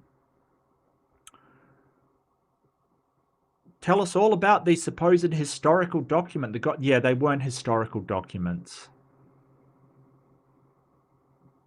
The sun formed first, the planets formed from an accretion disk. Yes, that's what happens under gravity when you have dust. So under gravity, particles will attract one another. That happens over and over and over, and then the more particles that are attracted to one another, the more particles are attracted. Eventually, you will get spheres. Because there's no other gravity anywhere else except from the sun, you will get spheres. It's all very explainable. Who said I needed a magic man? Well, nobody did. Nobody said you needed one. It's just, you seem to be coming in and saying that they exist, and I don't believe you, unfortunately. And I mean, providing some sort of evidence for it would be great. But refusing to reason doesn't make you a bigot. Right. Oh my god, you managed to cherry pick that definition. Well, I mean, it could be bigotry if you're lumping all Christians into hey, I won't reason with Christians in general, but that's not the feeling I'm getting from this. The feeling I'm getting for this is I don't want to discuss this with you because you're making excuses for slavery. Like, you're trying to generate some form of excuse of why people should own one another, which is a deplorable state of affairs. And most rational people with some form of empathy for others will understand that you're advocating, or at least making excuses for some of the most reprehensible behavior on the planet, which is owning another human being as property, passing them down to your descendants, and determining, how they live their life. I can't think of anything much more reprehensible. It's not bigotry. It's yeah, that is not. It's not easy to talk to somebody who is making excuses, and sort of by virtue of making those excuses is advocating for a form of slavery. It's very difficult to talk to that person and go, well, you're entitled to your beliefs, when that person thinks that owning people as property is fine. It's very difficult to do so. Just saying. No one is obliged to reason. Correct. No one has to talk to you. I have no obligation to entertain the ideas. Yes. It isn't just that you're sort of being obnoxious to a published biblical scholar. It's that you're trying to excuse slavery. I mean, I haven't seen that in the chat, but I would be just as mortified, to use a word, if you started to say, well, it wasn't really slavery. The descriptions in the Bible, in the Old Testament to be specific. But I mean, even the New Testament's got slavery in it. And the early church, they didn't stop slavery. The Byzantine Empire, which was the advent of Constantine, basically, like the real advent of Christianity as the dominant societal religion in the Byzantine Empire. They didn't stop slavery. Slavery was rampant. And eunuchs as well. Vesta says, was it a stripy pole or a stripper pole? Why not both? Why not both? Can you have both? I mean, if it's stripy, would that cause friction or something? I don't know. I'm not that... why can't we have a stripper pole that's stripy? Consult a dictionary. What? Oh, for bigot? Yeah, no, bigot's just sort of being stubbornly prejudiced against a certain group. That's all. Didn't you bring up the Gospels as a history reference? Yeah. Yeah, the Gospels and Epistles are historical fact. No, they're not. They're absolutely not. No. Historical fact is a widely agreed upon events that have occurred, and they're not really agreed upon. Hell, some of the events aren't even agreed upon by the books, much less, by other people. They are, and historical facts are things that we can confirm, usually from multiple independent sources, that show that this thing actually happened. That is not the Gospels, I'm afraid to say. They all copied off one another. There's problems with who wrote them. There's problems with contradictions between them. There's a massive problems with them. They're not historical fact, I'm sorry. I know you keep getting told that by your pastor or, the apologists you listen to. They're not. They're not. The only historians that say that they're historical fact are fundamentalist religious people. That should tell you something about them. Hopefully. No, sir, that's not what bigot means. Yeah, consult a dictionary. Yeah, I know what bigot means. What other historical documents mention zombies wandering around Jerusalem? None. In fact, as far as I know, no other historical documents actually mention Jesus rising from the dead at all. None. There is a passage written by somebody in Josephus's work that calls Jesus the Messiah. Now, there's a problem there. So Josephus Flavius was a devout Jewish person to his dying day. Okay, so he wasn't converted to Christianity. So why would a devout Jewish person be calling Jesus the Messiah when the Jews didn't believe that Jesus was the Messiah? Well, I'll answer that. If you actually, the sentence, according to scholars, is very out of place. It seems it does not fit with the writing style of Josephus Flavius. It doesn't fit with his writing style, and there's actually a better word to put in there and change the sentence. It makes it a lot better. So what this has been, scholarly consensus admit that this is almost certainly interpolation, which is like when a group comes along and inserts text into somebody's writings to support their case. So this is a case of the early church almost certainly changing his writings to say that he was the Messiah. The other one quoted is Tacitus. They say, oh, well, Tacitus wrote about Jesus, no, rising from the dead. No, he didn't. What Tacitus wrote, and he was a historian around at the time, granted, he wrote that there are people called Christians that believe that their God rose from the dead. Right? That is not the same thing about writing about an event. Right? He said there's Christians that believe it.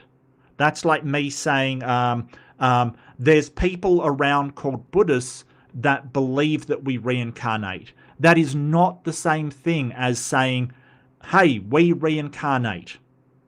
You know, Buddhism is true. There's a God called Buddha and we reincarnate. That is not the same thing.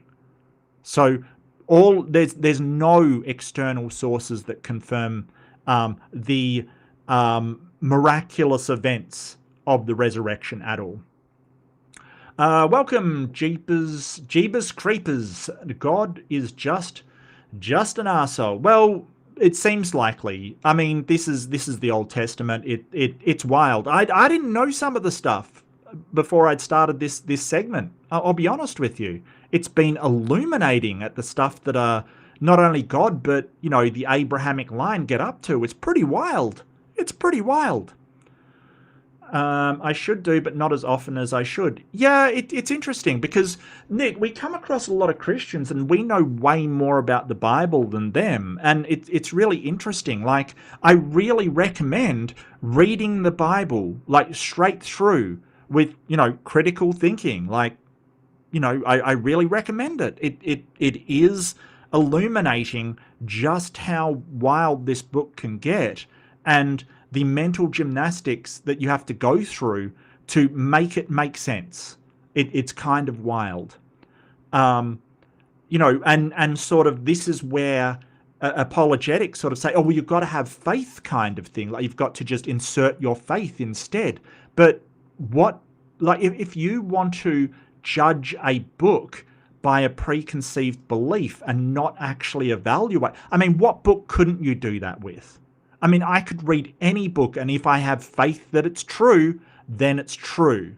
Like, I could do that with the Iliad or the Odyssey, you know, the books of ancient Greece. I could look through them and go, well, I'm just going to have faith that this is correct, that this is true. I mean, what book couldn't you do that? Well, I could do that with the Bhagavad Gita, the Hindu text, so I could do that with the Quran. You could literally do that with every book. I encourage reading of the Bible. I really do. Really do. You're an idiot. The Gospels are programmatic theological narratives. They're not his. Right. They are stories told by people in the early formation of a religion. Yes. I mean, you see the same thing in Joseph Smith and when the early formation of the Church of Latter-day Saints. You know, they have the same stories in there. You know, things that definitely didn't happen. Christ conquered death. There's no evidence for that. There's no such thing as my truth or your truth, only truth. Okay, so I think...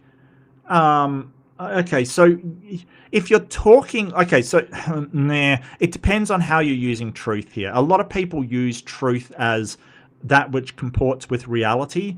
I don't think that's the case. I think the truth is any proposition which matches or significantly matches the referent as to which it is describing. So I think that you can have, so truth isn't relative, but it is contextual, right? Like, so what I mean by that is that if I say, I don't know where you live, but if I say it is daytime right now, right? It's daytime right now. If you live in America or the Western hemisphere of the planet, that is not true. It is not daytime right now, but it is where I am, right? So what we mean by contextual is that it may not be subjective, but it depends on where my proposition, what it's talking about, and the underlying context of what it's talking about. So two people can say it is raining, and one statement can be true and the other false if they're in different places, right? Like they're in different places of the world. It may very well be true that it's raining on one person but not raining on the other. It can also be purely subjective.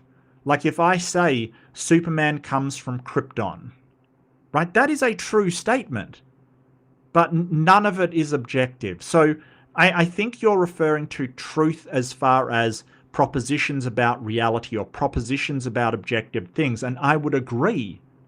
I would agree that that is no such thing as my truth or your truth, only truth. But I think it's contextual. So if I say strawberries are nice, right? That's true for me, but it may not be true for you. Just say you hate strawberries, right? I don't know who hates strawberries. Maybe you don't like the seeds. I don't know, okay? Just, it's an example, right? It's hypothetical. You may say, no, strawberries are not nice, and that is true for both of us, right? Like we're both saying a truth.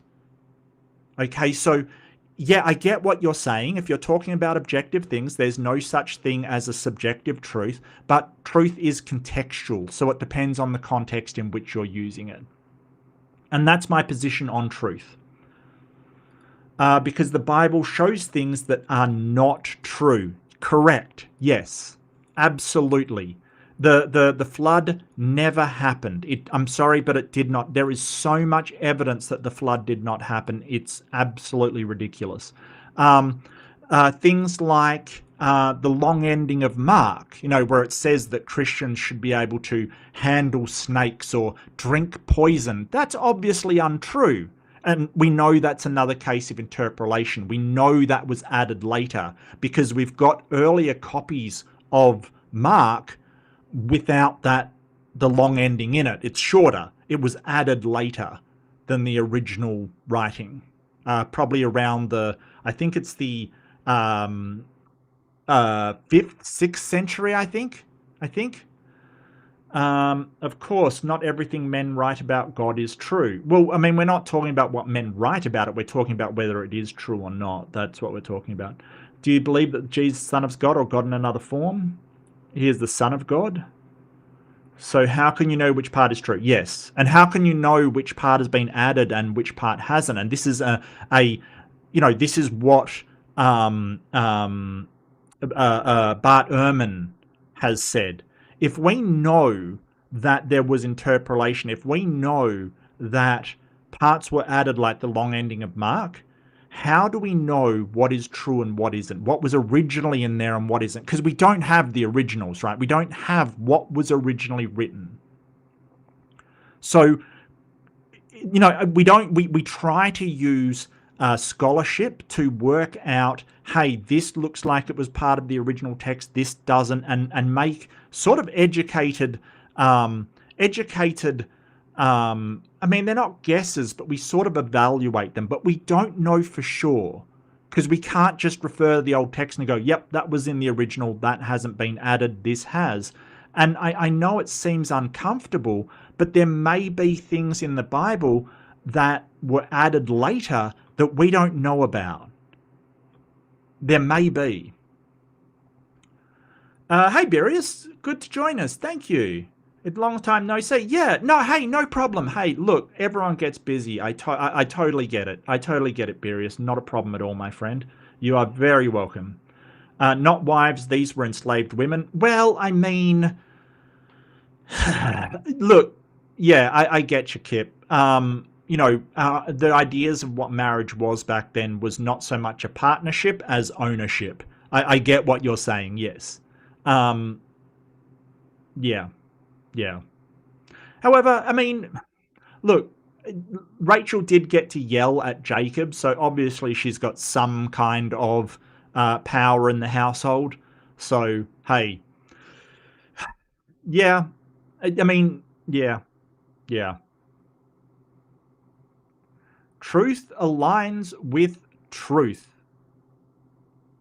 I don't know what that's supposed to mean. That seems like a tautology to me.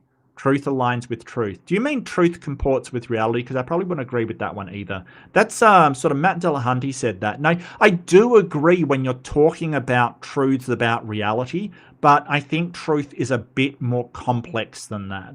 That it's not this thing that's out there. It's a state of affairs where your proposition aligns with something, right? If you're talking about reality, fine, gotcha. That's what you're talking about. No problem at all. I understand.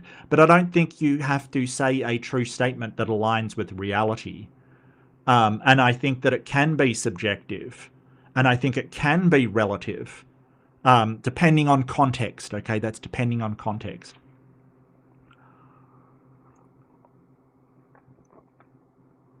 Plenty of people call themselves Christian but don't follow Christ. Oh, yep, no true Scotsman. General rule, the problem is seeing that truth is being able to prove it. Yes, so truth is like the truth, like there's an ontology of what actually is. An ontology is the actuality of things, right? So just say, the truth is sort of something in another room. It's something that we can't access directly, right? Like the truth is the actuality of what's in my other room, right? So if I go out the door and go into my other rooms, there's going to be a room, something's in there, and just say there's a vase in there. The ontology is the actual vase in there, right? And I can't access it. It's just that is the underlying situation that I can't see. So just say I have a whole bunch of cameras set up. I can look into the room. I can sort of try to find access to it. Epistemology is the way in which we're trying to look at that vase, right? So the actuality is the vase itself. The epistemology is what methods are we using to see that there's a vase in there, right? Are we looking through the door? Are we sending a friend to go and have a look? Are we using video cameras? This is my sort of metaphor for how we separate the two. So the truth is a statement that is the situation. A vase is in the other room. Epistemology is sort of going, well, how do you know there's a vase in the other room? What led you to believe it, right? So the ontology is the actuality of what's in there, whether it's a vase or not, and no one can directly access ontology. The methods of how you find out what the ontology is or isn't is the important part, because nobody can access the ontology. Nobody can. It's a difficult problem to discern truth, right? Without testing it, without science. Well, no, nobody thinks that to get to the truth, to get to knowledge of truth, you have to test it scientifically. I mean, I can tell you, hey, I've got headphones on my head, and we don't have to test that scientifically. We don't have to set up some sort of experiment. It's just your methodology for finding truth should be reliable, right? Like it should be reliable. And it seems like for complex nature of reality, science seems to be the best way to analyze it, like to get at what the actual truth is. If there's a more reliable way, great. Show it, because we need it, because science isn't perfect. Absolutely isn't perfect. Bet they'll say the same thing about you. Yeah, and this is the problem. I've often described this as the problem of, I don't know what I'd call it. It's the problem of religion to the outsider. When two different denominations are calling themselves the real Christians, how do you tell as an outsider? Right? I get that you're sort of saying, hey, I am, believe me, but so is the other person. They're saying they're the real Christian and you're not. So from an outsider, it's impossible to tell, because one thing that you don't provide is any kind of reliable mechanism to tell who is the actual real Christian. Look at it this way. If you had two Muslims of different sects, right? Like one's a Sunni Muslim, right? And one's a Shiite Muslim. And the Sunni says, well, I'm the real Muslim, and they're not. I as a Sunni Muslim, I have the Council of Imams, and we have a community-based laws that Muhammad wanted, so we're the real Muslims. And the other one says, no, my the leader of my temple, a mosque, is one of the imams that was directly related to Muhammad. We're the real Muslims and they're not. How, as an outsider, do you distinguish who is the real Muslim and who isn't? And I would put it to you, Nick, that what you would do is you would go, yeah, okay, but you're both Muslims to me, and it doesn't, you're both saying you're Muslims. It's not up to me to decide who is the real one. I'll just treat you both as Muslims because you both claim to be Muslims. To me, you're both Muslims. And that's the situation we're in, looking in on Christianity. When one Christian's going, well, I'm the real Christian, and the other Christian's like, no, I'm the real Christian because of X, Y, and Z. We just go, yeah, so you're both Christians. There's no way to distinguish between the two of you, just like you would for Islam. Christianity is a very big tent, says Dr. Kip, and everyone fits in their own terms. No one gets to decide who or is not a Christian. Well, they can claim it. It's just to the outsider, it doesn't make much of a difference. But I get you, yeah. To the outsider, they're all just Christians because there's no way, we're not given a way to distinguish between who is the real one. I agree with Dr. Kip. Yeah, I agree with Dr. Kip on a lot, absolutely. These groups try to say that these people are not real Christians. Right, and it sort of comes down to no true Scotsman fallacy. So the no true Scotsman is when you sort of go, it's sort of derived from, when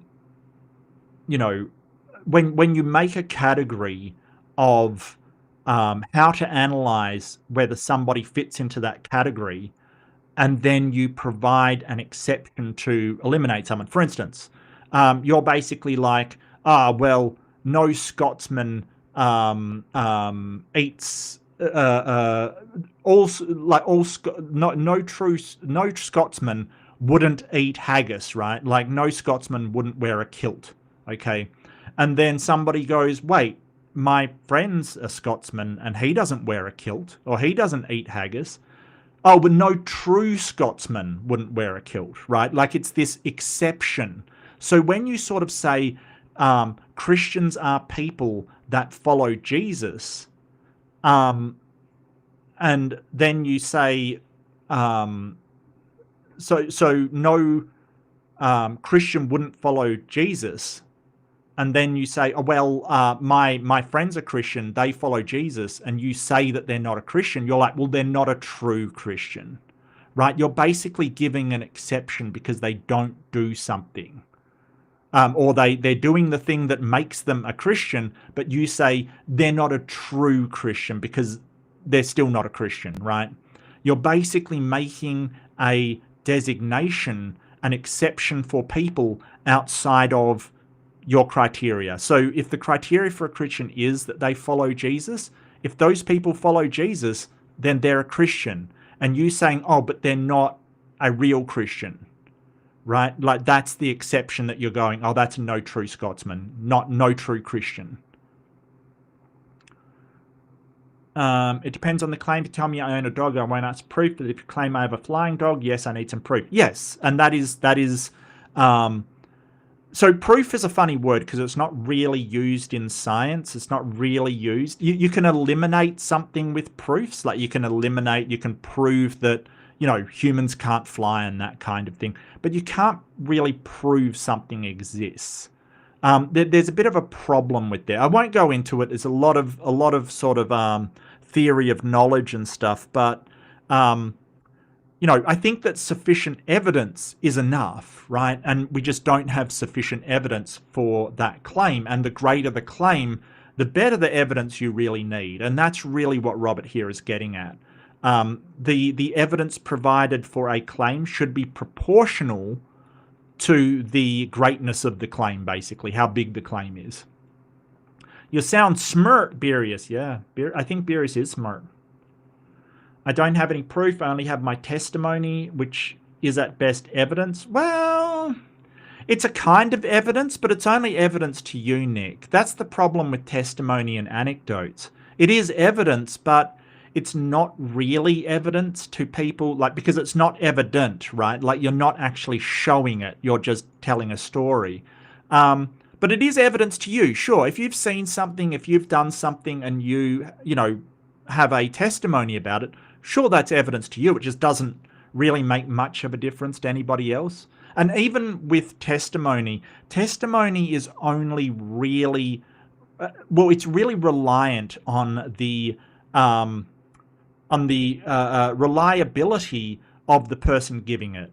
So this is why we use experts in court. If someone wants to get up and sort of say, hey, this is how the internet works and we could track their IP, and that's testimony that carries some weight. If you sort of just, you're a person known for making up stories and you're completely unrelated, then testimony doesn't mean anything. It's why in court people are constantly, these people that give testimony, they're constantly trying to break them down and make them look like they're lying, essentially, because it all is reliant on how reliable that testimony is. But for a God that sort of appears or is claimed to meddle directly with the world and does all of these things, I would expect better evidence for him than just people's testimony. Thank you, Dr. I'm no scholar. You grew up steeped in Southern Baptist Christianity. Fundamentalist. Yeah, I mean, fundamentalists are wild, right? They have this idea that the text has to be fundamentally true. So it has to be inerrantly and exactly true, which leads to all kinds of problems, like sort of science denialism and thinking that the world is 6,000 years old and just this nonsense, this absolute nonsense that we can very, very easily disprove. I mean, it's you ultimately rejected it completely by the age of 40. Yeah, I get you, Beerius. I get you.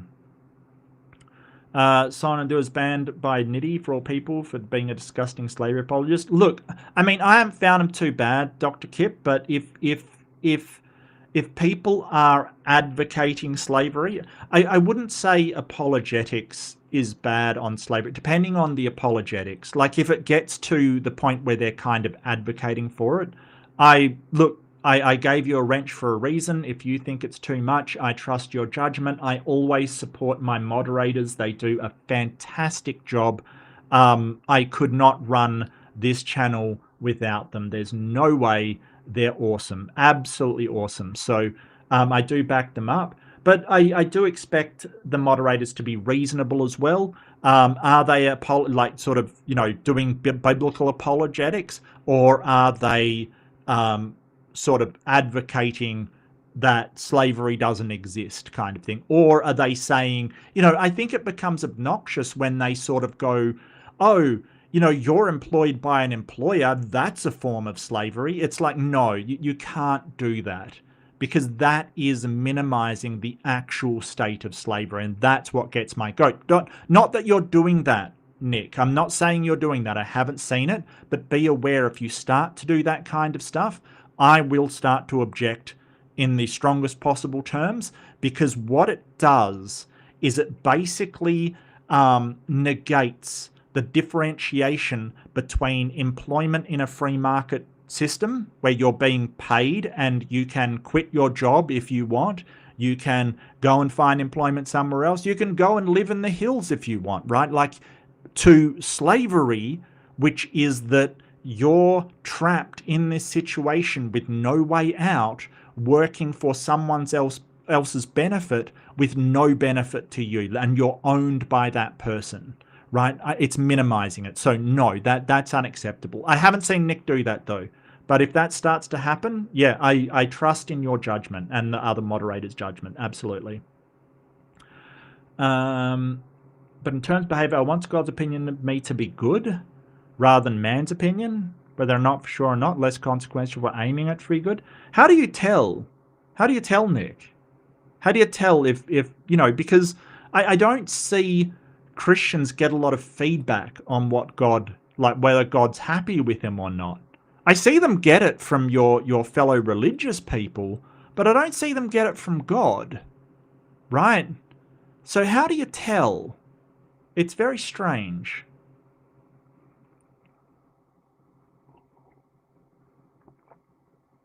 What, little people? Yeah, elves? Well, I mean, they're not magical.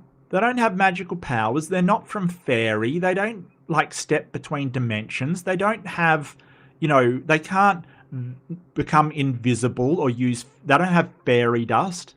I think we're getting a bit, terrible people are more concerned about making God happy than they are about treating people well. Yeah, Kip, I hear you. The strange thing is that what makes God happy often aligns with what they want, right? So, they kind of, I think that what they want and how they want to be seen and what they want out of life seems to align with what God wants for them. And we've got no way to check whether that is the case or not, because God ain't talking to anybody as far as I know. So it raises the question of how do you know it's what God wants and it's not just your inner desires?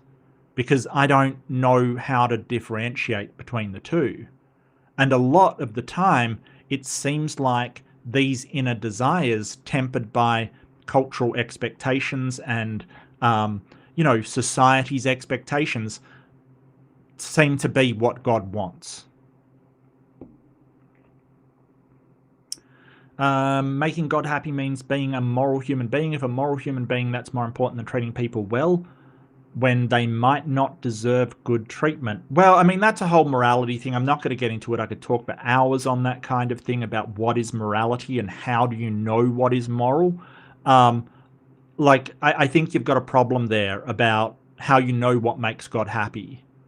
You've got a real problem there, Nick, because a lot of people are using the Bible. A lot of people are listening to the Holy Ghost. A lot of people are listening to God. A lot of people are praying, and they all disagree on what makes God happy. So in some way, you've got to demonstrate that that is, in fact, what makes God happy. Birius says, so this story about breeding striped offspring, is this Christian explain zebras? Are they just African stripy horses? No, I don't think so. I don't think so. I think it is an ancestral sort of trickster story, like this is how we outwitted this person kind of thing. I don't think so. I mean, did they know about zebras? I mean, he was breeding goats, I think, so I don't think it was zebras. I think that, as far as I know, these people didn't own horses. Jacob and his family didn't own. They owned goats, sheep, bulls, donkeys. That's about it. That's about it. I don't think so. I don't think so. Magical powers. That is part of the definition. Yes, part of the definition of elves is magical powers. Yep. Robert asks, what if they didn't let the slave go? Do we have any proof the owner would be punished?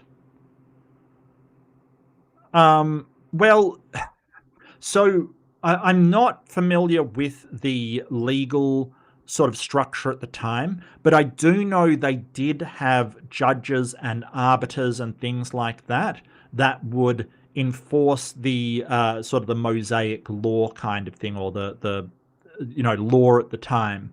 So we don't know, like any history, it's sort of clouded in time. We don't know for sure, but if this is sort of the legal document written down, we've got no reason to believe that they didn't enforce the laws they wrote down.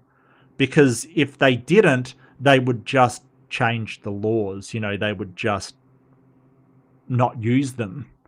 But this seems to be the law at the time. It is the Mosaic law. So, it's like saying, well, if you killed somebody, you'd be stoned to death, but how do we know that they carried out that punishment? Well, we don't. But, considering that is the law that was written down, we're confident that it did. Now, were there some people that got it out of it because of their status or because they knew the judges? Maybe. We don't know, right? Like, this is the problem with history.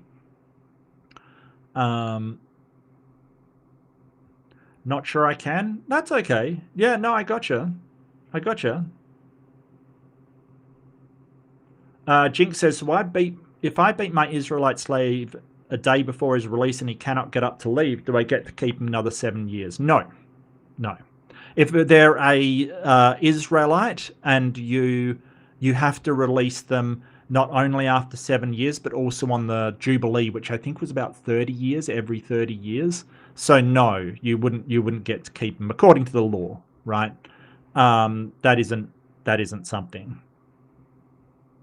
Not being able to disprove doesn't prove it being true. Correct. How can you honestly defend slavery in any way, biblical or no? How dishonest do you have to be to do that? I don't know if it's dishonest. I think some people are. I think some people just use, they've been told the Bible's perfect and it's cognitive dissonance with the Bible finds slavery acceptable and writes it into laws, so it condones it into laws about how to do it, and the Bible is a good book. Those two ideas conflict with one another. I think that it may just be sort of that mental gymnastics of having to believe that rather than dishonesty, but yeah. How is it arguing in bad faith when I invite someone to reason with me? Okay, so arguing in bad faith is when, and I didn't really say you did that.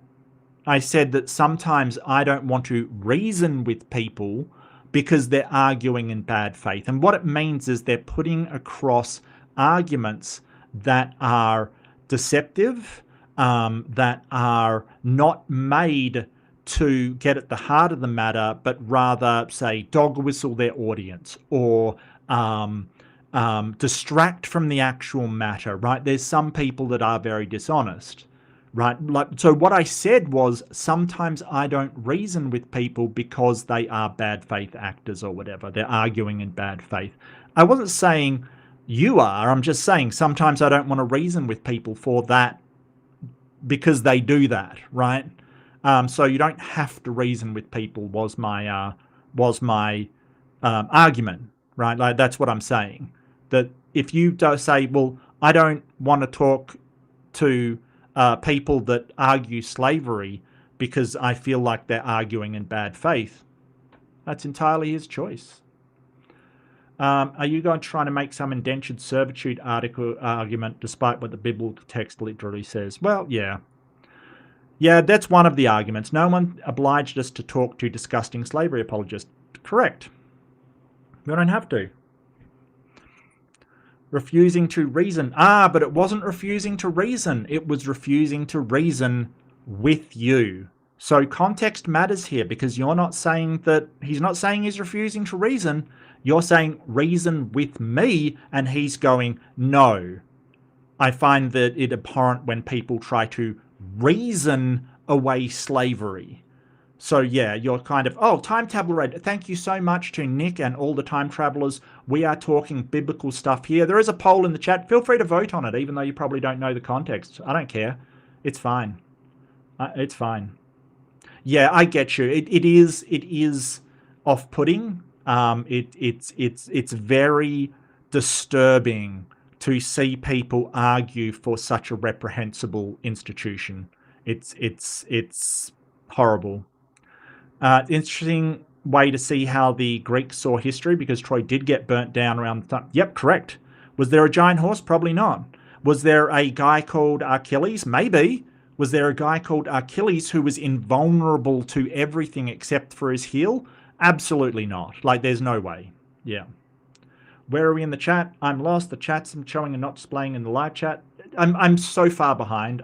Look, I'll start skipping them. I get you. I like to read them out, but yeah.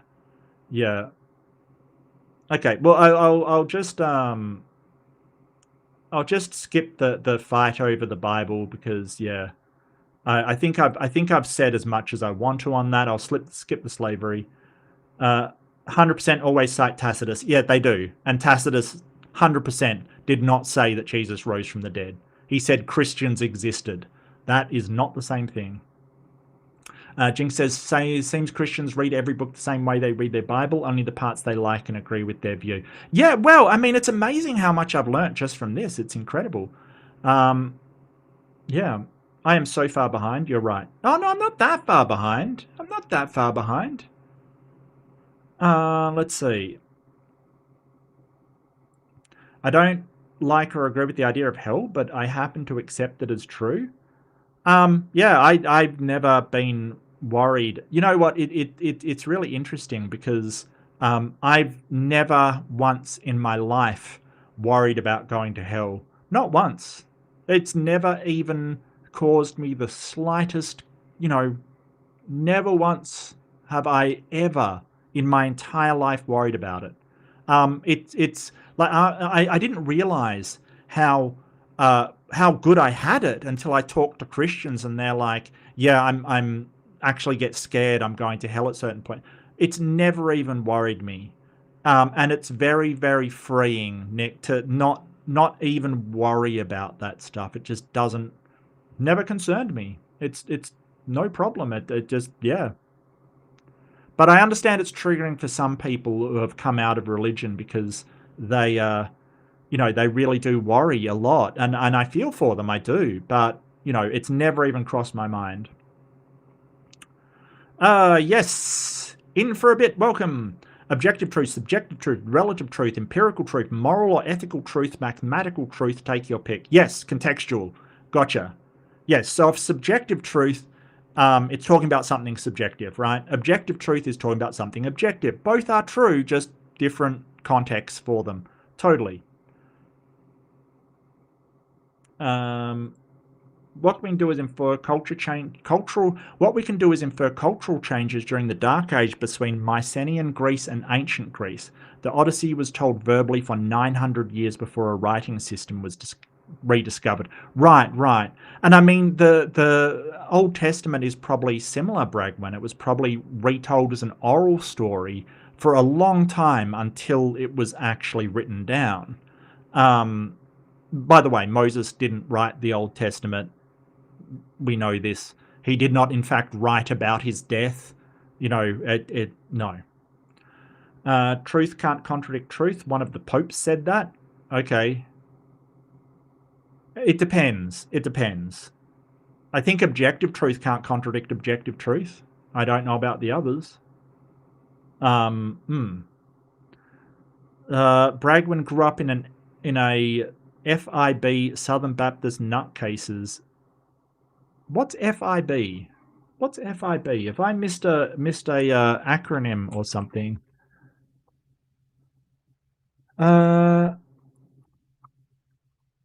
B.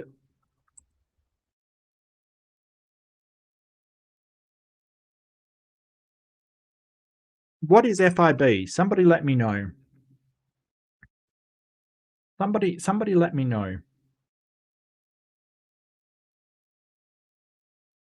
Maybe it's like Bible Belt. Southern Baptist nutcases that would do anything to look good for. Enter me, refusing to get baptized at 7 because I was taught not to make a promise I couldn't keep. Well, at 7, that's pretty good. That's pretty good, Bregman, at 7. At 4 in the morning, I feel like my bed rate. Okay, Roberts, will you take care, my friend? Have a good night. See you next time. Maya, so good to see you. And I think I got to the end of the chats. Let's see how the poll did. How did people vote? Fundamentalist Independent Baptist. Thank you, Jinx. Okay, gotcha. Yep. And God is the arsehole. Yeah, I think that sort of messing around with people's fertility so that, whoops, hang on a second, I can fix this. Messing around with people's fertility until, to try and make a husband love her, the first wife he had, when he was tricked into marrying her by her father. And she's also, yeah, I don't see that as a good thing to do.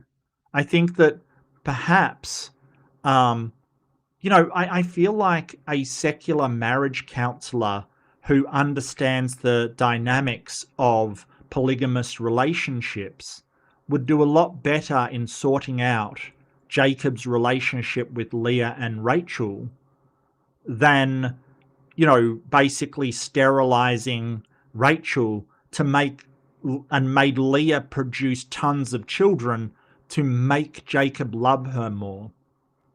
And I've got to add that it didn't work.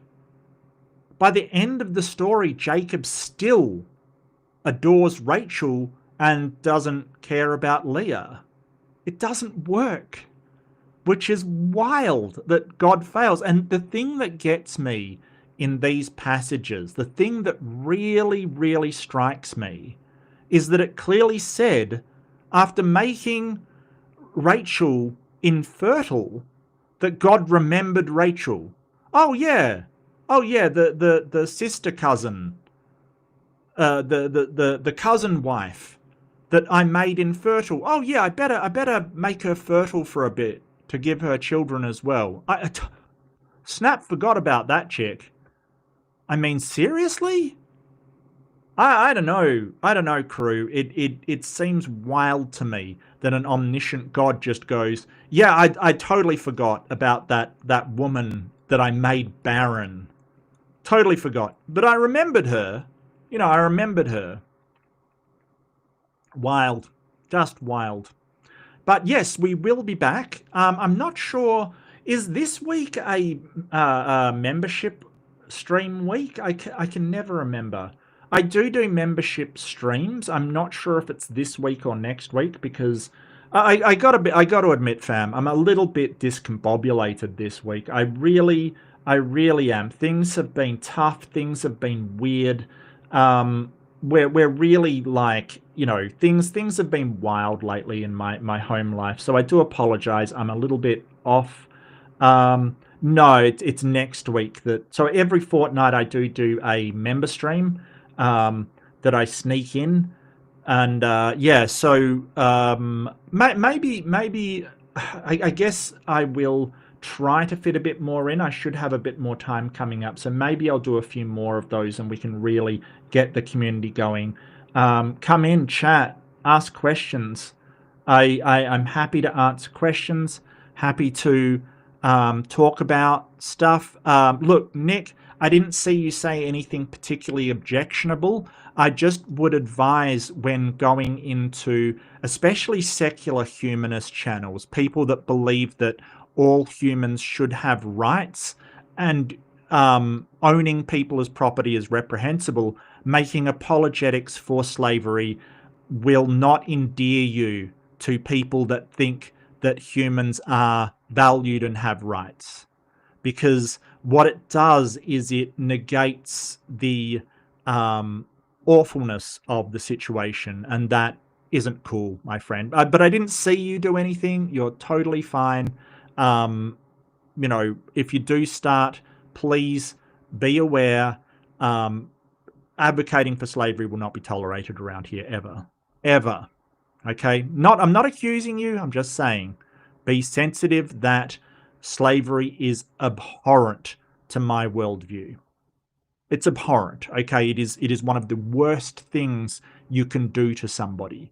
One of the most egregious things you can do against another human being is own them as property, as a possession. Right? That is one of not good. Anyway, But thank you all so much. You've been wonderful. You've all been fantastic. Really good to see you. Big thanks to Dr. Kip for going into the chat and starting a fight. Always enjoy it. Thanks to everybody for coming by. Oh, Amber, how you doing? Thanks to Stop the Stupidity for giving out the memberships, even if it won't tell me everybody that it gives them readership to them. We've got to figure it out on the fly. Thanks, YouTube. But thanks, STS. I really appreciate it. Thanks to the rest of you for coming, joining in, giving your opinion, keeping me honest. All good. All good. Thank you so much, everybody. Don't forget, be kind to yourself.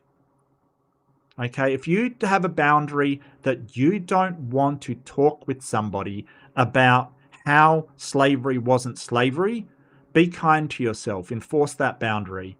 You do not have an obligation to listen to apologetics about something that's absolutely reprehensible. You don't have that obligation. It is not necessary. If you feel it's going to, in some way ruin your day. Hey, if I'm talking about something, that you feel uncomfortable, hey, find something else, watch something else, totally get it. No one's holding it against you. We want to have our boundaries set so we are not violating them. Totally get it. Be kind to yourself when it comes to things that you don't want to do. It's okay. Be kind to others. Do try to take a charitable perspective on what they're saying. Certainly keep your boundaries and definitely say, hey, that's unacceptable, but do try to take it charitably. I know that can be hard, and I know that some people are bad faith actors.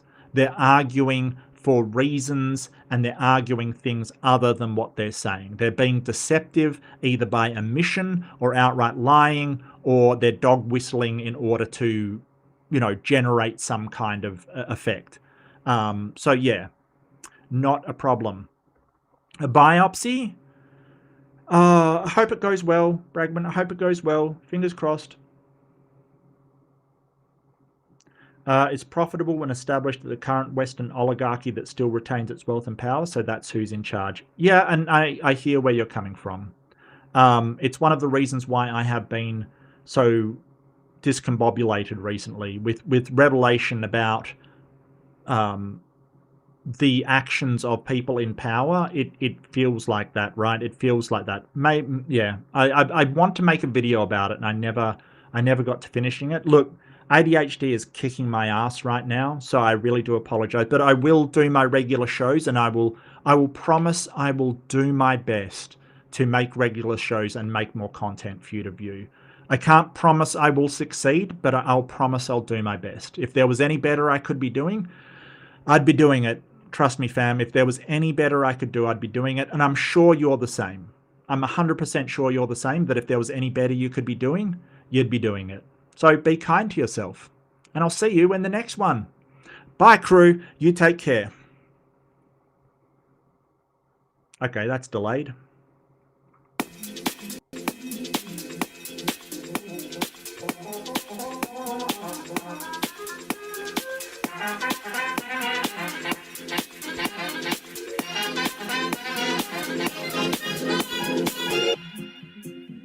To what new horizons can we look now? Where are tomorrow's opportunities? The frontiers of the future are not on any map. But now, what's ahead of us?